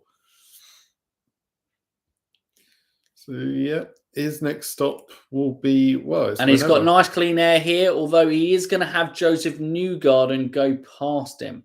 So that's not ideal. He probably wanted a little bit more clean air to go past. So he was hoping probably not to just be overtaken by a car. I'm a big Palou fan. Realistically, Palou to Nick's seat. If he's fast, maybe he'll snag a top seat. Potentially, I think it would be harsh, but you could maybe see Piastri go, or if Norris is lined up for the Red Bull seat, as he had another kind of strong performance for McLaren today, you can maybe see Palou take over Lando Norris's seat for the Arrow McLaren team. But yeah, it's definitely... We're back in the same camera shot as Pedersen, the bus, the roadblock of Pedersen continues to hamper the Spaniards' progress at the front of the field as Herta reels us into about less than 5 seconds now. And this is what we said about Mid-Ohio and why the pit window is so important. And you know who also is going to be eyeing this up as a big kind of favour? Pato O'Ward. Pato! Because if he's got some clean run air and he puts in clean stints here, when that overcut comes into play, it's definitely going to be good. So this being stuck behind Pedersen for 2 reasons is not good. It's taken all the tyre life out of what he's got through there. And like you said, it's allowing Herta and Dixon to bring that gap back in because Will Power and Lundgaard Rahal haven't really stuck with it. So it looks like Herta, but Dixon's right there with Herta. He's only a second behind. Interesting. Palou is going to try and make a move, but because there are so few overtaking spots here at Mid-Ohio, you have to have a significant pace advantage to do it. And Pedersen is showing that, he is able to hold his own here. Marcus Ericsson's coming back out. We said you couldn't write him off. 43 laps down. He's got half a race to win back, but can he do it? Yes, he can. And for those of you who maybe are less familiar with IndyCar, although I think we do have the diehard IndyCar fans in here, you will know that you get 5 points just for completing the race. So if he can get his car out, even if he's 43 laps down, it will still mean that he can add 5 laps. And as theoretically going into this race, he was Alex Palou's closest challenger, those points may be all the difference come the end of the season. But I was going to say Stephen will say Marcus Ericsson, no. Not in the conversation. Gap now is down to 4.5 seconds as Colton Herta reels in Alex Palou. As Palou just sits there behind Pedersen. For a good 10 laps, I feel this started. Now, this can go either one or 2 ways. It's maybe that Palou was trying to get past him and he just hasn't been able to. Or did Palou back off and he was just using the air of Pedersen to just sit in the slipstream and conserve fuel more? Because we know within IndyCar, if you are that kind of behind car and you're not punching the clean air, it is kind of you conserve your fuel more. But you would think this, in theory, this was meant to be a shorter stint on those red tires. You'd think this is the one stint he didn't need to fuel save. This was the stint to put 10 seconds on everyone, pit, and then you're fine with your last stint. Also, the longer he does extend this stint, the harder he can go on the black primaries and not have to worry about fuel, because we saw at Road America, even the difference of 1 lap going into the latter parts of the race, it made a huge impact on Colton Herta's race, although he had the pace to win the race. Side by side, Palou! Doesn't do it. I think he's just struggling out there. I think the strategy will sit behind This the is going to be the tracks. one. This is going to be the one down the back. This is where he's going to look to make the move. Pedersen's going to defend the inside. Palou's going to go on the outside. Is he going to make the move stick? Pedersen's fighting tooth and nail to stay on the lead lap. This is championship leader Alex Palou. Can he get around the outside wheel to wheel? He's going to have to back out there, but he's got the inside. That is brilliant racing from both Pedersen and Palou, because it takes 2 to tango there. But that was brilliant from Alex Palou. Held his nerve. There were several times there when he couldn't, but has the damage already been done to the stint? Colton Herta now 3.8 seconds, and you've got to feel like it's getting into this section of the race where the black primaries are going to be coming more into their own rather than the sticker red alternatives. Yeah, well, we're going to see now, was Palou saving or was it full damage? Can Palou extend the gap now? Or this race is getting processional, I'm sorry to say. Well, Don, very much it can happen in that case, but never doubt IndyCar. There is always drama that can happen. There's always a late caution. There's always a caution at some point that can completely throw.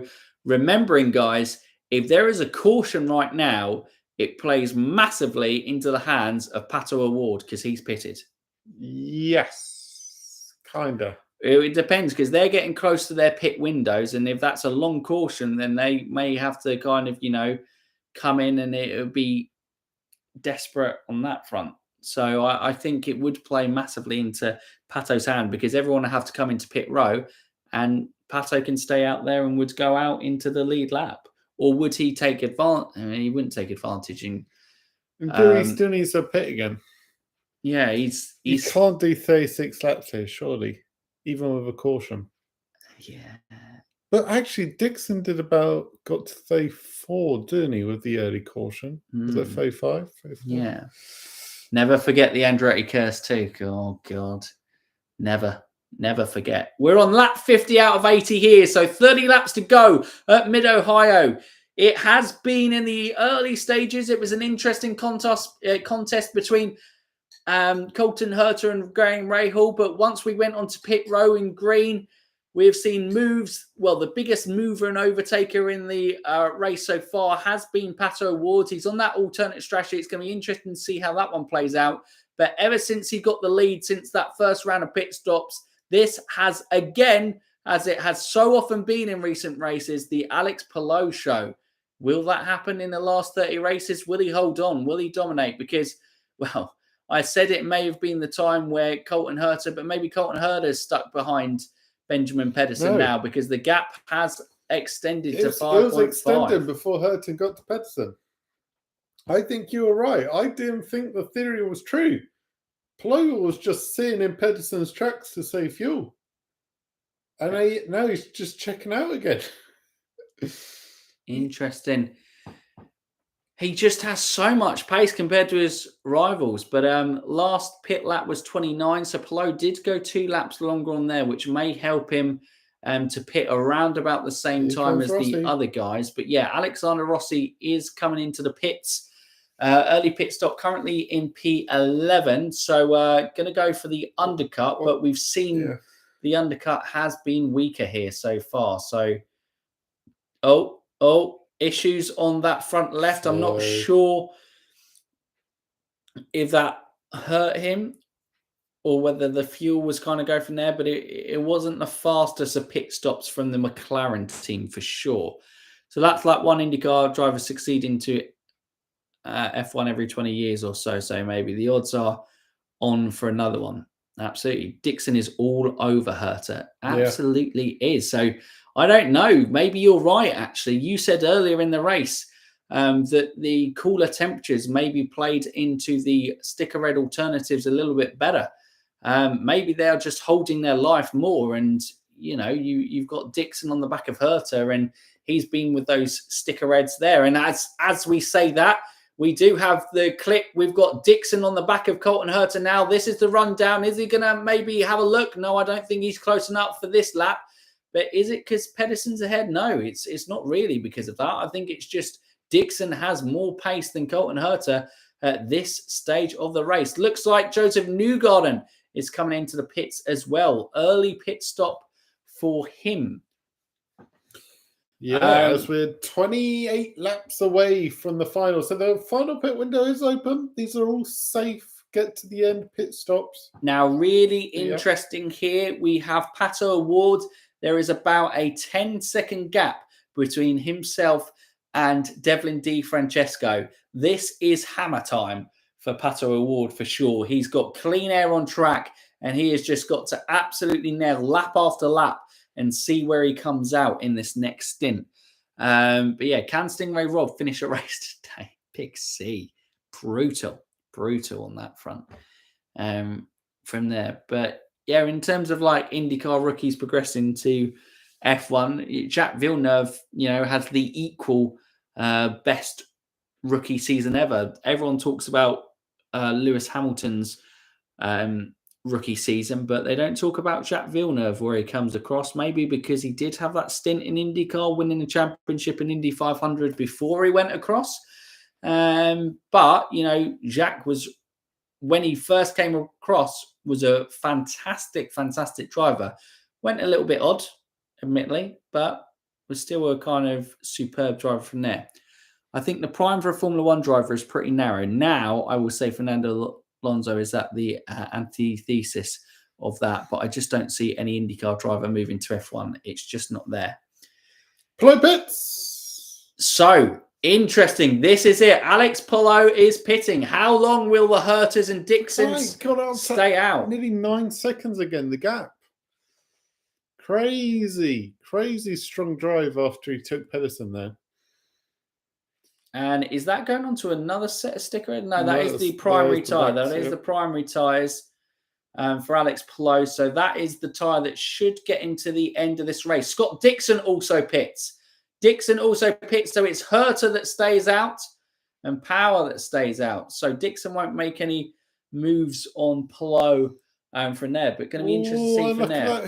Who nabbed in front? I don't recognise that livery. Was it? Oh, Devlin. Devlin going in front of Palou. Will that hamper Palou's outlap? Well, it's going to be interesting, but Pato Ward has got ahead of Scott Dixon here. So Pato is now the closest on track to Alex Palou, but you've just got to feel that Pato needed to get ahead of Palou in that stint. I think Pato needed a caution or a couple of cautions this race for the alternative strategy. Yeah, and it's just been a green race and it hasn't come in. Oh! So you can tell Herta has gone hard in. This is it. That was the in-lap. You can tell that he's given everything. Now on pit row. Can Andretti make it a clean pit stop? Let's have a look. Man, it was 8 seconds. Okay, here we go. Looks like it's clean on the tyres so far. He's getting the fuel. Looks it's clean on the tyres. Has one wing adjustment on there. Clean pit stop from Colton Herta. Now where are they going to be? Where's Alex Palou going to be on there? It looks like, wow, Palou's gone. Yeah, it was a battle for Dixon, and it looks like he's going to win that battle because I think Dixon's too far back, even with the fresher tyres here. Oh, I don't know. Maybe he's going to go. Look at that. Look at the confidence on those kind of warmed up tyres, and now he's going to have the run down. This is Scott Dixon. This is his move for P2 and for P2 today, because and there goes Dixon. Unless we have a caution, Palou's gone. Yeah. Palou's gone. Palou is gone. I mean, we are talking about in the pit stops at the moment. It's showing us 10 seconds. That's mad. 11 seconds. Is absolutely mad. Graham Rahal is still out there on track. He's kind of elongating this for his car to come back, but he would have to be massive. Will Power's now in the pits. He just wanted to lead the lap. Oh, God, no. Well, talk about attacking a pit lane entry. Absolutely. Drive-through penalty for Herta. Drive-through. Oh, Really? no. Oh, yeah, there he goes. Oh, God. That's Andretti. That is just Andretti. It just sums up Andretti to a T. Speeding in the pit lane. Oh, my God. Yeah, we knew he went in hot. And he was trying to get every ounce of it because he knew how important it was. But one, it wasn't important on track because Dixon got past him anyway. And two, it's cost him even further in this race as he's had to do that. And now he's outside the top 10. Heartbreak for Herta for sure. Goodness gracious. The Andretti curse is becoming infectious. I mean, it has infected Colton a long time ago, for sure. If it's not the pit crew, it's Colton himself. And yeah, jeez. Where's Grosjean? Rahal is still out. No, this is Rahal in the pits. It's going to be clean from Rahal, Letman, Lanigan Racing. Lingard stayed up there. Oh, no! He stalled it. Graham! He led the lap. This race. So oh, no. Nearly got pole, led a lap. Oh, no. What Not more? there. What more could he have Not done this there, race? Rahal. Not there. Yeah. And what was looking a great result for Graham today. He'll still be all right, won't it? Well, he's still P7, but he's going to have Malukas all over him. Whoa! Crazy there from Malukas.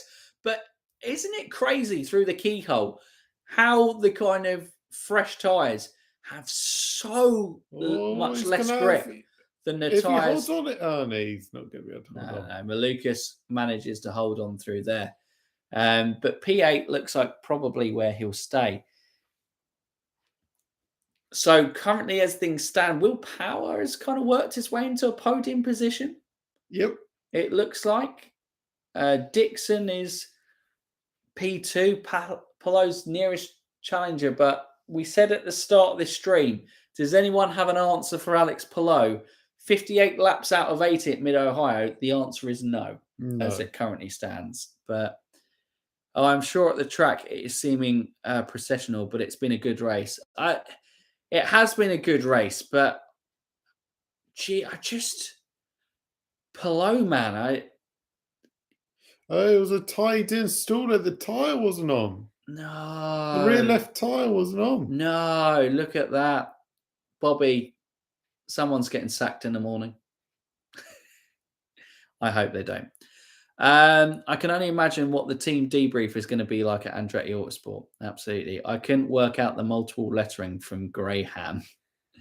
I know, yeah, it's weird. I think it's fifth, third bank. Go for now. Fire Bobby!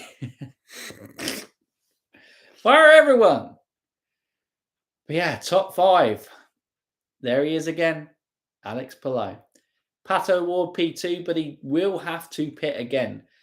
Before the end of this race, even if there's another caution. So actually, probably Pato hopes that he pits before there is a caution to maybe give him some sort of a chance to go from there. He may still slot in, I don't know, in the top 10 somewhere as it currently stands. So, and then that would give him massively fresh tyres. He'd have to fight into the top 10. I think he'd come out around where Newgarden is. I just do not know where...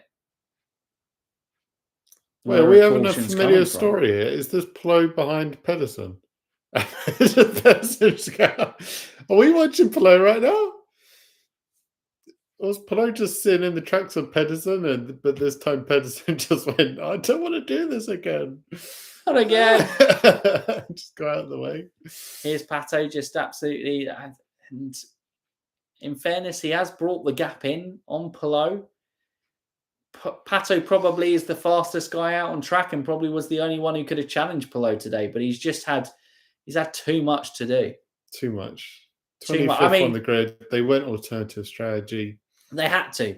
when you're that far back, you've got to roll the dice and throw something different. And, in a lot of time in IndyCar races, you have cautions, but hey, no, today, clearly not. What's the difference between fired and being sacked? Oh, I don't know. Fired, you've pissed off your boss more. Yeah, I'd say it's with how angry your employer is. Sacked, it may be, we're really sorry, but we've just got to let you go. Yeah, like you've really screwed up here. But we know it was a mistake, but we've just got to let you go. Fired, you're like, you've pissed me off. Yeah. You're out. You're gone. If it wasn't a crime, I would kill you right now. Absolutely. Absolutely. Nice. 20 laps to go here at Mid-Ohio. When does Pato pit? When do they pit? Are they going to stick reds? I presume they would stick reds on. Because this last stint's only going to be about 10, 15 laps for him. Has he run reds at any point? He started with reds because he threw them off on the first stint. No, he did. So, but you may as well stick them back on. You wouldn't go for another black primer. We did 16, 17, just kind of going to the hammer. And if he gets like a light field here. But like I was saying, even on these blacks, on older blacks than what Palou's got, he's just eaten into Palou's lead here. Yeah. It's odd to be defending winner Scotty Mack has been invisible today. Yeah. In fairness, as Scotty Mack started to be a little bit invisible in multiple races recently, he has been a little bit outshone from Will Power and Newgarden in recent races. But yeah, Will Power has probably been the really... He's showing what his championship form was last year, kind of starting to get some top performances for sure. But yeah, well, that's why he was even more fuming at Road America with that incident with Dixon, because he knew that he had to be flawless to even challenge Palou in the situation. Yeah, that really cost him. That instant, I think he ended up just finishing outside top 10 at Road America with a whole new chassis. Well, I was terminated, sacked, and fired on my... Oh, Jason, I'm sorry to hear that you're out of job. It's never nice when someone loses a job. So hopefully, obviously, you've found a new role since then, and it's on to bigger and better things for yourself. But yeah, 18 laps to go now. 5.5 seconds. That's roughly where it's staying. With Dixon's putting in good laps. He's putting in good laps, but he's just got no answer. He's got no answer to Palou. I know they've got another 2 laps, but Palou's got so much of a lead over them. He can afford to be a little bit more conservative. And we haven't seen the push to pass, but I imagine that Palou's still got a ton of push to pass here. And I can check. I just don't think he's going to... anyone's kind of going to have an answer to that pace to get past. Scott Dixon actually has the most push to pass. I presume Palou had to use a bunch from Pedersen. Palou's got 37, Pato's got 28, Scott Dixon's got 77 seconds of push to pass left. What about Will Power? 30. Okay. Lundgaard, 39. Scotty Mack, 85. Maluka, 68. And Graham has 83 seconds. Jeez. No, from there. Whew. You feel like if there's going to be anyone to challenge Palou, we're going to need a caution quick for it to be cleared up and to have like a proper run at him. But at this stage of the race, I suppose we just have to tip our hat to another perfectly executed race by Alex Palou. Yeah. Got ahead after the first round of pit stops, went on the alternate strategy, starting on the black primaries and then going on to the sticker reds in that middle stint. And he's just made it work. It's crazy. He's just there again. No words. It's just there again.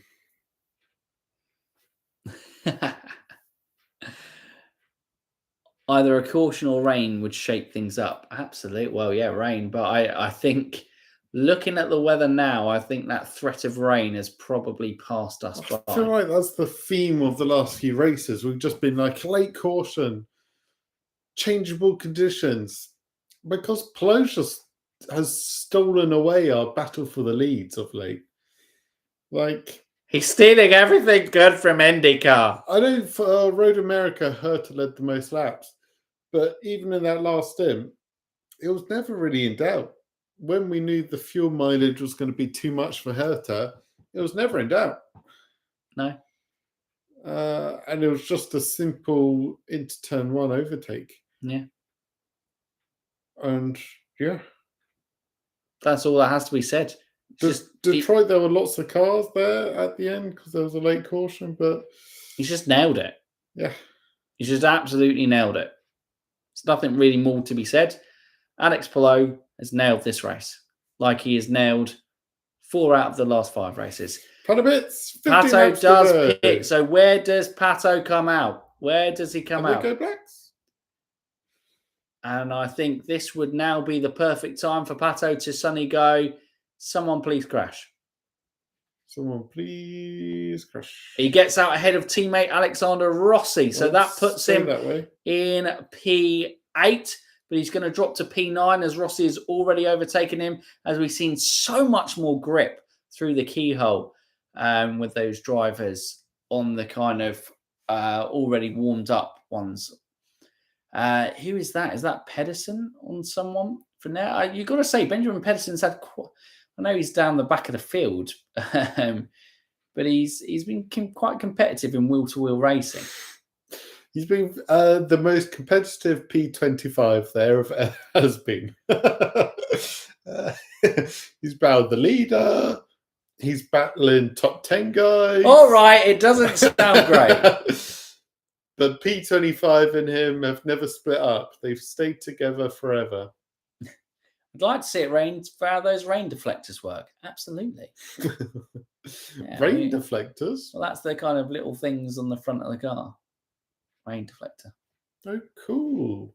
So, wow. Didn't realise that Power was up to 3rd. I know. Power's driven a fantastic race as well. The old guard, Dixon and Power are taking it to Palou, but really, no one still can do anything for it. This has got to be the weirdest period of covering IndyCar for us, because usually it's just been, and that's an 8th different winner, 9th different winner, 10th different winner this season. Oh my God, this is going to the last laps. We've got 13 laps to go and I don't know who's going to win this race. I technically still don't, but I would put 90% on this being Alex Palou's race, because obviously we can have a late caution that can throw things into disarray. And we were probably there at the start of the race as well, at that 90% sure that Palou was going to win the race. Yeah. As soon as we saw him qualify 4, we're like, he's there. He drove a good stint. As soon as big moment was probably his race could have gone either way with Cole Kirkwood. Got his elbows out, gave Kirkwood no space, made the move stick. And yeah, great for now. 14 laps left for Stingray Rob to muck it up. The Stingray Rob watch. I'll tell you what, Dixon and Power will certainly be paying Stingray Rob to be able to do that. There's a vulture flying over the keyhole now. It's symbolic to what Alex is doing to the field. Amazing. Thanks, Dom. Whoa! Every time. They're just spicing it up just to show Pagenaud's crash. Connor Daly is still on the lead lap. That's just brutal. Is he? Absolutely sure brutal. Connor isn't on the lead lap. But... He is. He was last time I looked. Oh, okay. Only problem with Palou winning is we'll have to see Chip Ganassi's a big melon on the screen. It's IndyCar, not F1. They have aero screens. Exactly.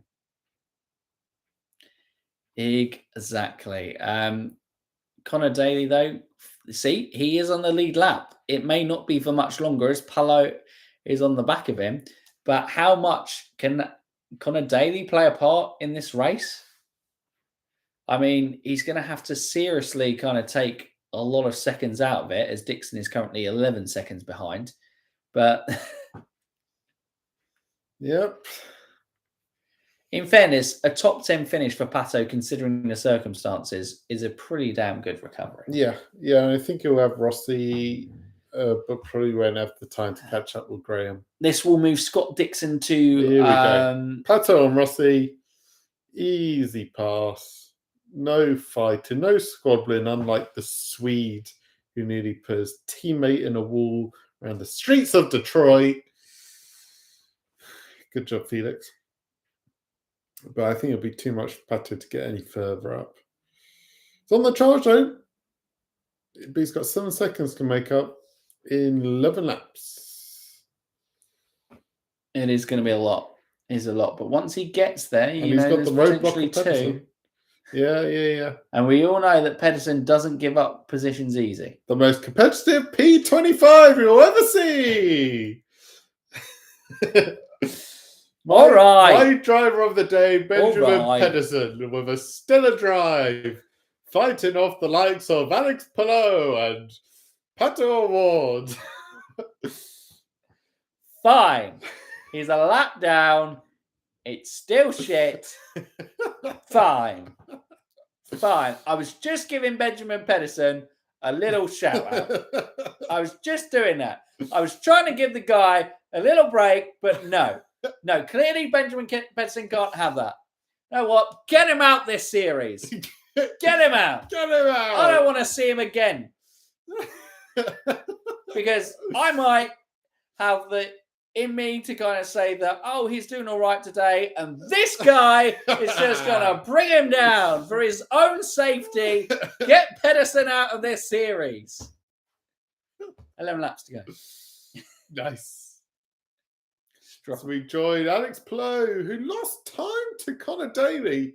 Gap is now down to under 9 seconds. Unbelievable. Will Dixon be able to push him all the way? I think he's bottled this one. Oh, absolutely. Alex Palou, he's falling away. The seconds are tumbling off his lead. Scott Dixon is surely all over him. Di Francesco is up 12 spots. Good for Devlin. Good job, Dev. Good shout. We'll give Devlin a shot as well. Yeah. P12, he's close to a top 10 finish, which is admirable. Admirable. Daily late dollar short for Devlin. Palou's livery will probably change anyway. They all do. I don't know who's driving what half the time. Absolutely. Go from there. Looks like it's Herta on Rossi trying to make up some mistakes after... what went wrong for Herta? Drive-through penalty, speeding in the pit lane. That was it. I was like, did he spin? No, he didn't spin. Did he? What was it that went wrong? But yeah. Malukas leads! Oh! Short lead time. Malukas teleported to the front of the timing sheets. 10 laps to go. So Dixon has to take a second a lap out of Palou and be able to pass him on track.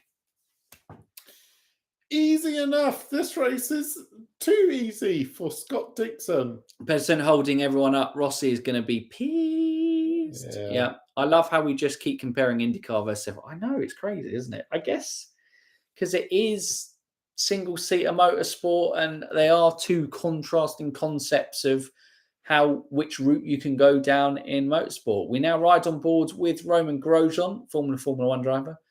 And he looked like he was lining up a move there on Joseph Newgarden. He's having a look on the outside. Very, very bold if Grosjean had gone through there.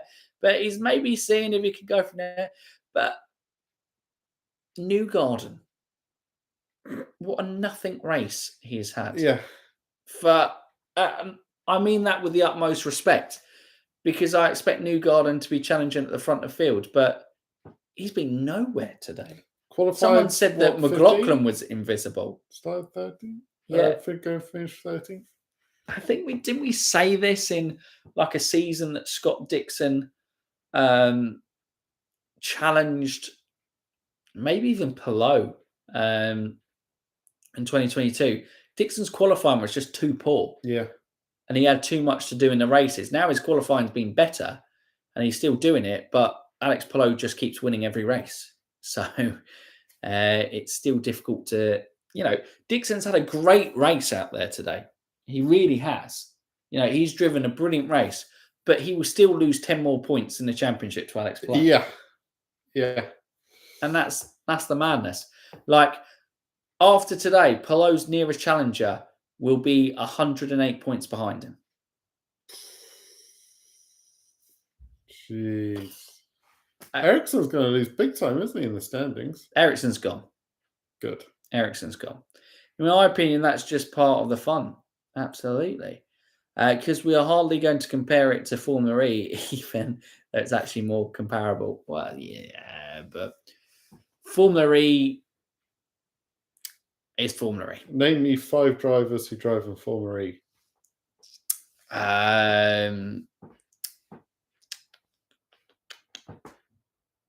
Sam Bird. Nice. Antonio Felix da Costa. Nice. Potential future IndyCar driver. I want to say Rene Rast is still driving in the series, but who knows? I actually have no clue on that one. Because he was a DTM driver and kind of filled in for Audi, and then I believe that he got a full-time seat.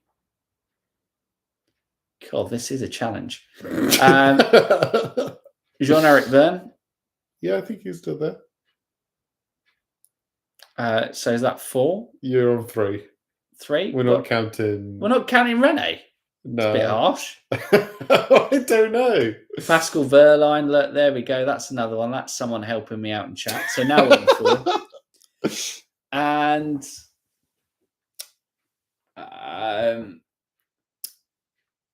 Molina. I want to say Molina. You're from Molina? Molina. Eduardo Molina.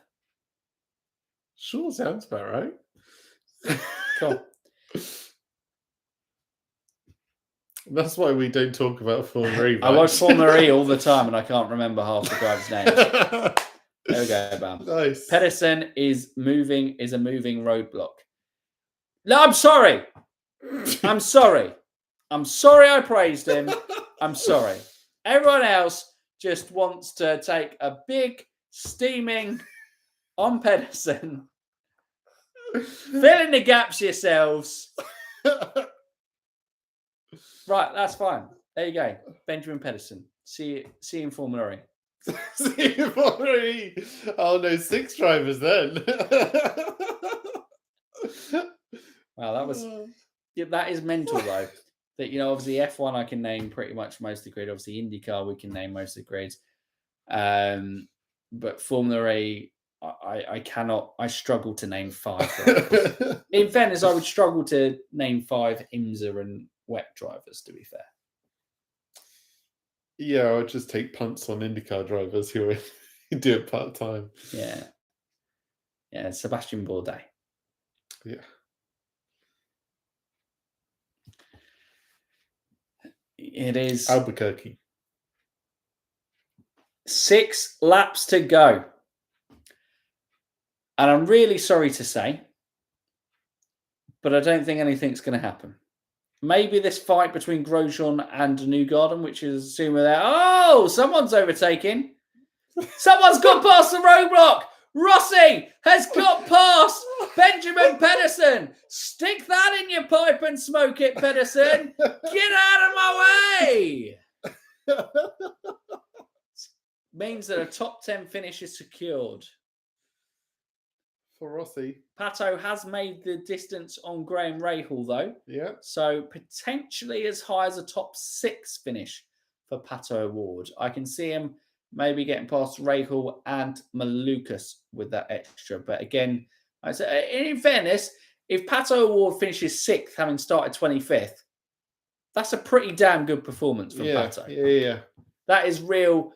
Put your head down and deliver. If you ignore Plou's out of this world dominance, you would give driver of the day to Pato probably. And what's that? Has Palou got a puncture? No. No. No. Talk amongst yourselves, guys. Talk amongst yourselves. Because this race was over about lap 30. Lap 30. And lap 30. Is that when Palou pitted? It was probably lap over 29. by about lap 1. It was kind of about that day at the first pit stops, probably you say, yeah.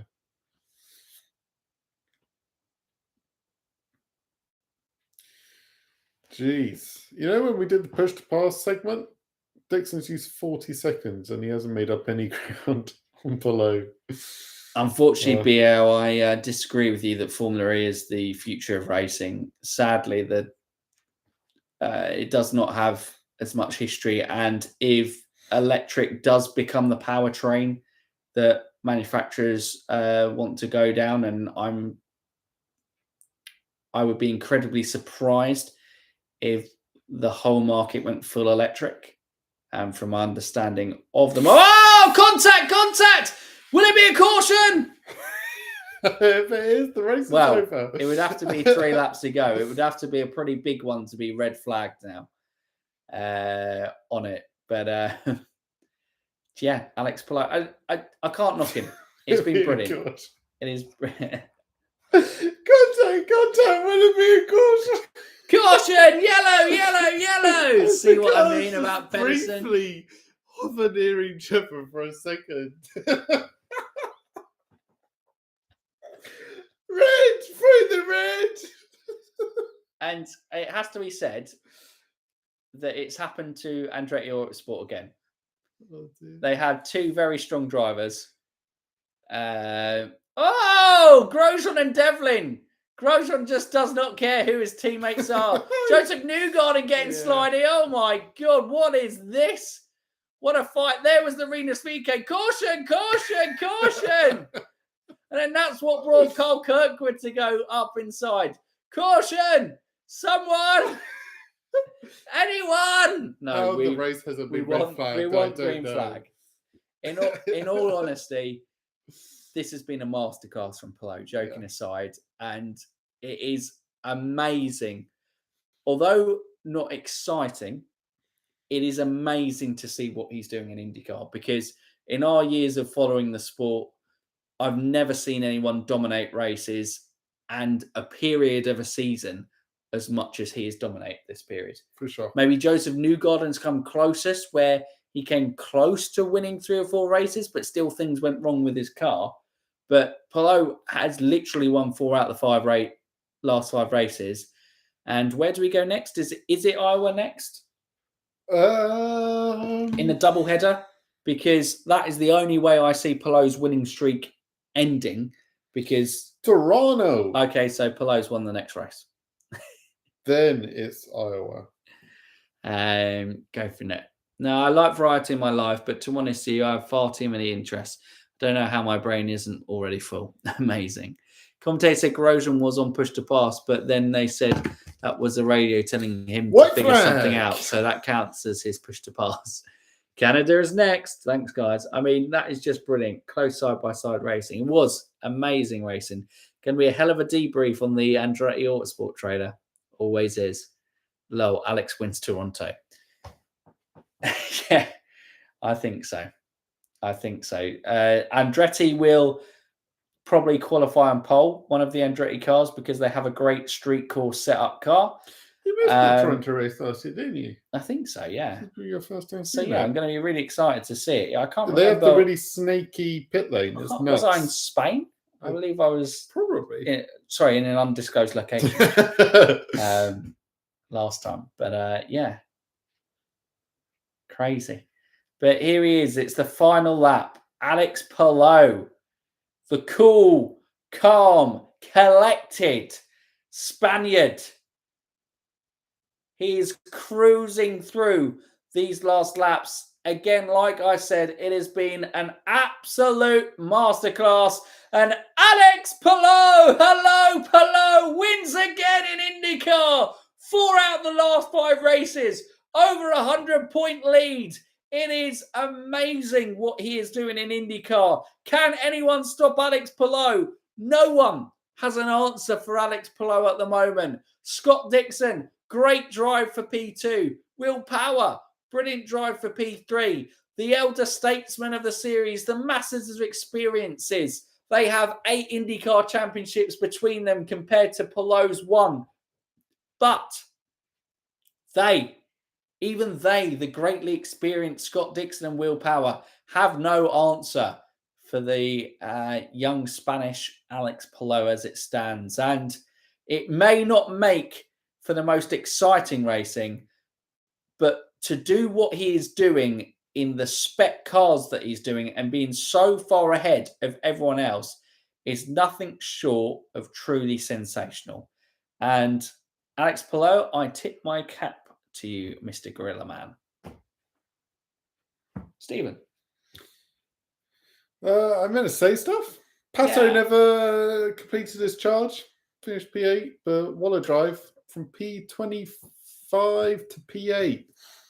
Probably the driver out of the day outside of Alex Palou, because even though he dominated and made it look super easy, he is the driver of the day because he was just on another level in a near stock series. Yes, that Chip Ganassi car is the best car. They got the best setups. They got the best, probably got the best dampeners.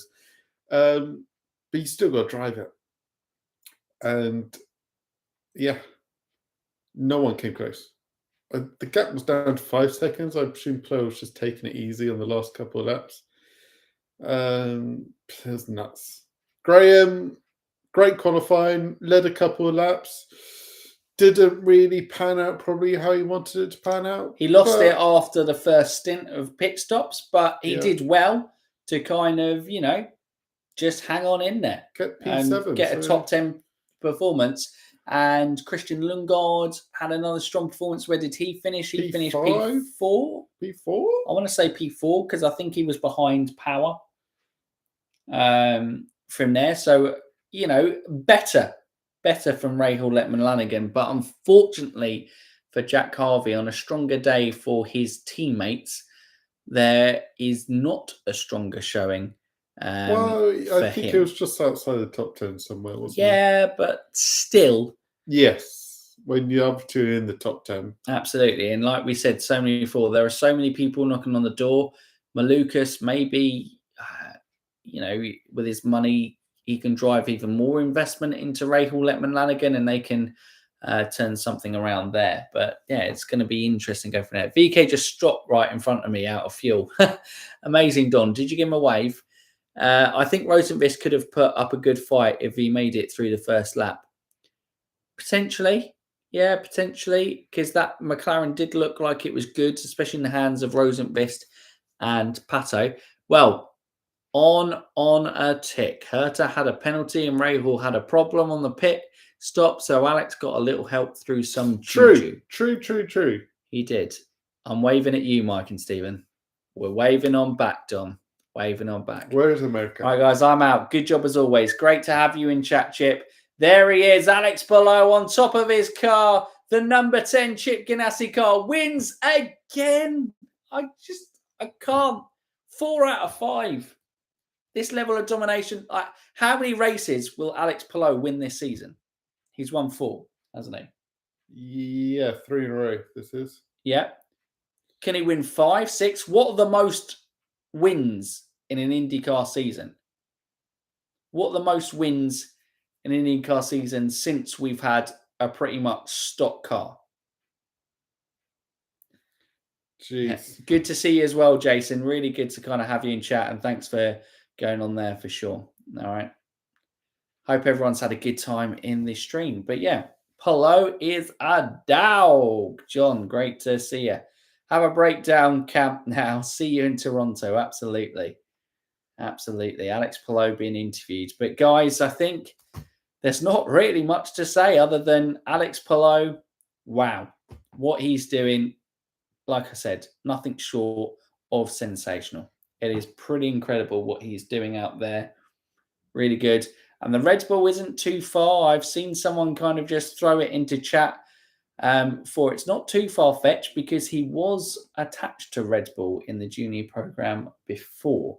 So he does have links with that team. Chip Ganassi in the background, getting his American Legion cap on to say, yep, this orange cap, that can go in the bin. It's all about Team Palou. I've always been Team Palou. Palou. But if you're new around here, or haven't done so already, Stephen, what can they do? They can like, subscribe, and ding that bell.